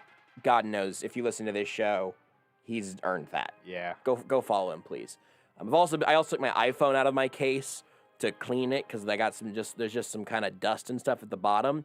I was just telling Rudy about how well it's. This is the 10s Max, which is 2 generations ago now. Technically the XS. Yeah. But technically, blah, blah. It's actually a venti. It's not a large. It's a venti frappuccino. Blah, blah, blah. I mean, hey, I'm a journalist. I'm here to get the facts right. Well, facts. Always. Can I get a? I've never said anything incorrect. Grande show ever. Grande actually means large, but in this instance, it means medium. I actually don't know the coffee sizes. It's a XS Max. So I don't know if what you're saying is true or not. Technically pronounced e-phone, even though it's an I. It's phonetic. Is it? No. I don't think that's right. I don't think that's true. Have I owned an eMac this whole time? You don't own an iMac at all, right? Actually, I've got one that I bought in like 2008. That's like a desktop that's still kicking around. That Really? I have not got on it in a while, but it works.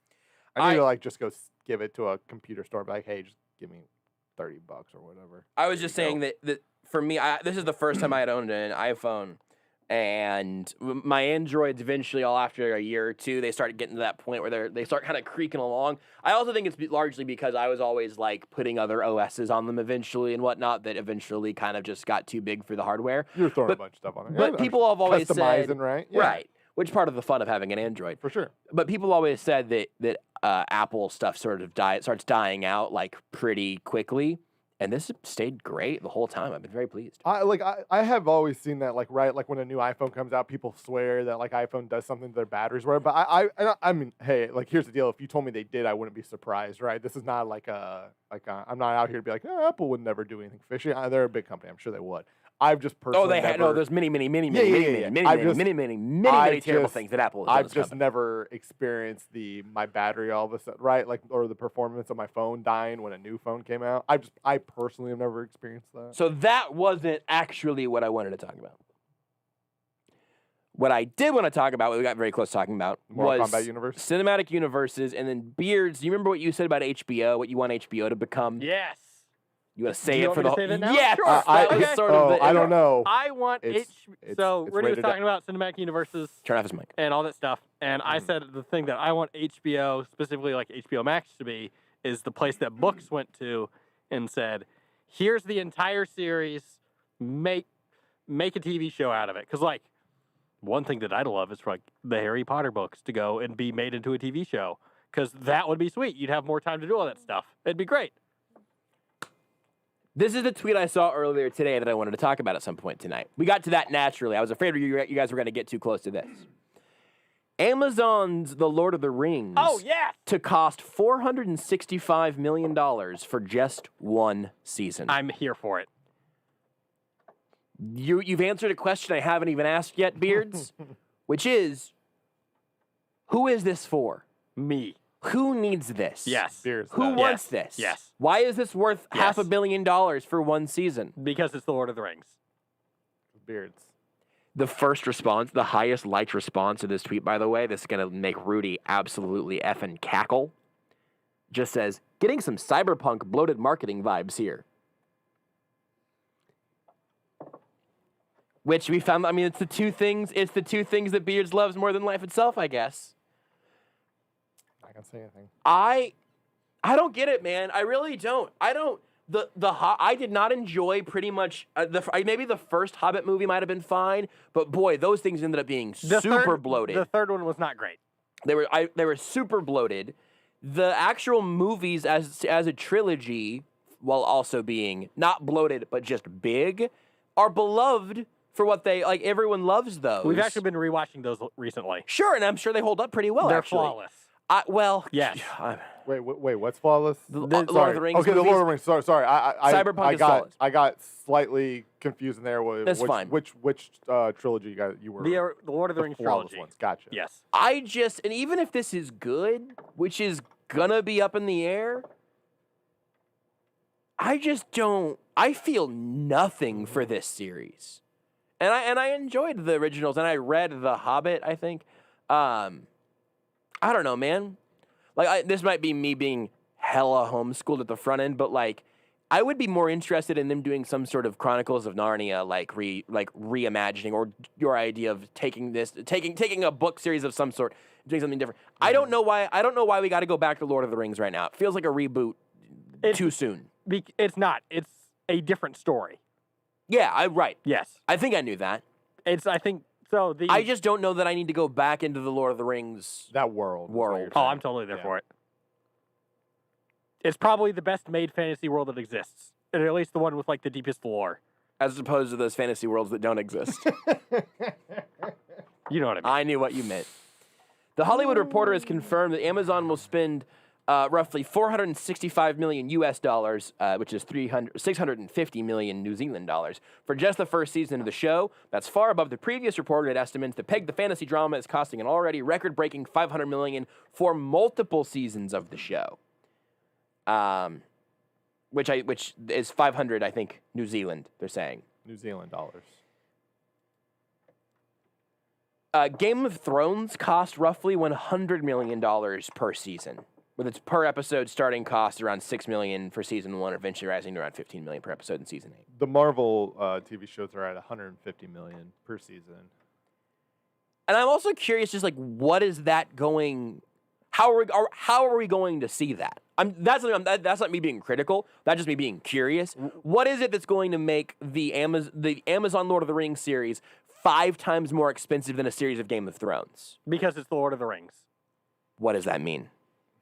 Just in terms of you have that pull because it's the biggest fantasy series that exists. And you're going to get a lot of people watching that. Well, I'm asking, how are we going to see that budget be used? Again, that's not a criticism. Like visibly, what is going to be? How is that the going to be? viewer going to see that come through? Because again, with the production value of set pieces and visual effects, and maybe they'll actually get in and just like make sure they scrub out all the coffee cups and stuff.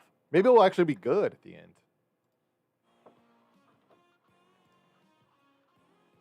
Beards being able to hit the music at that moment was a better response than anything he could have possibly said. It's I just realized so that accurate. we were about to. It's good. It's good timing. That was a good. I don't even like hate. It was a good. good. Game of Thrones. It was a good response. Very funny. Like, I didn't hate it. I'll probably watch this. Like, I'm not gonna boycott it, and I'm not mad about it. Amazon's also doing the Wheel of Time TV show semi-soonish, so I'm excited for that as well. Honestly, I think more than anything else, I'm just worried that Jeff Bezos is going to run out of money if he keeps spending this way, you know? Well, he's no longer in charge of Amazon. I'm just afraid that Amazon's going to run out of money. Jeff Bezos isn't Amazon anymore. He is, but he's like, not. I know they made a lot of money. They made a lot of money selling books, but this is a TV show and they're making it? I just don't know, guys. Thanks, everybody, for joining the show this week. Except for Rudy. Thanks to everybody except for Rudy for this week's shows. We'll talk to you next week. Bye, Mom. You're listening to Almost Entirely Sports with Joshua Brisco on Sports Radio 810 WHB.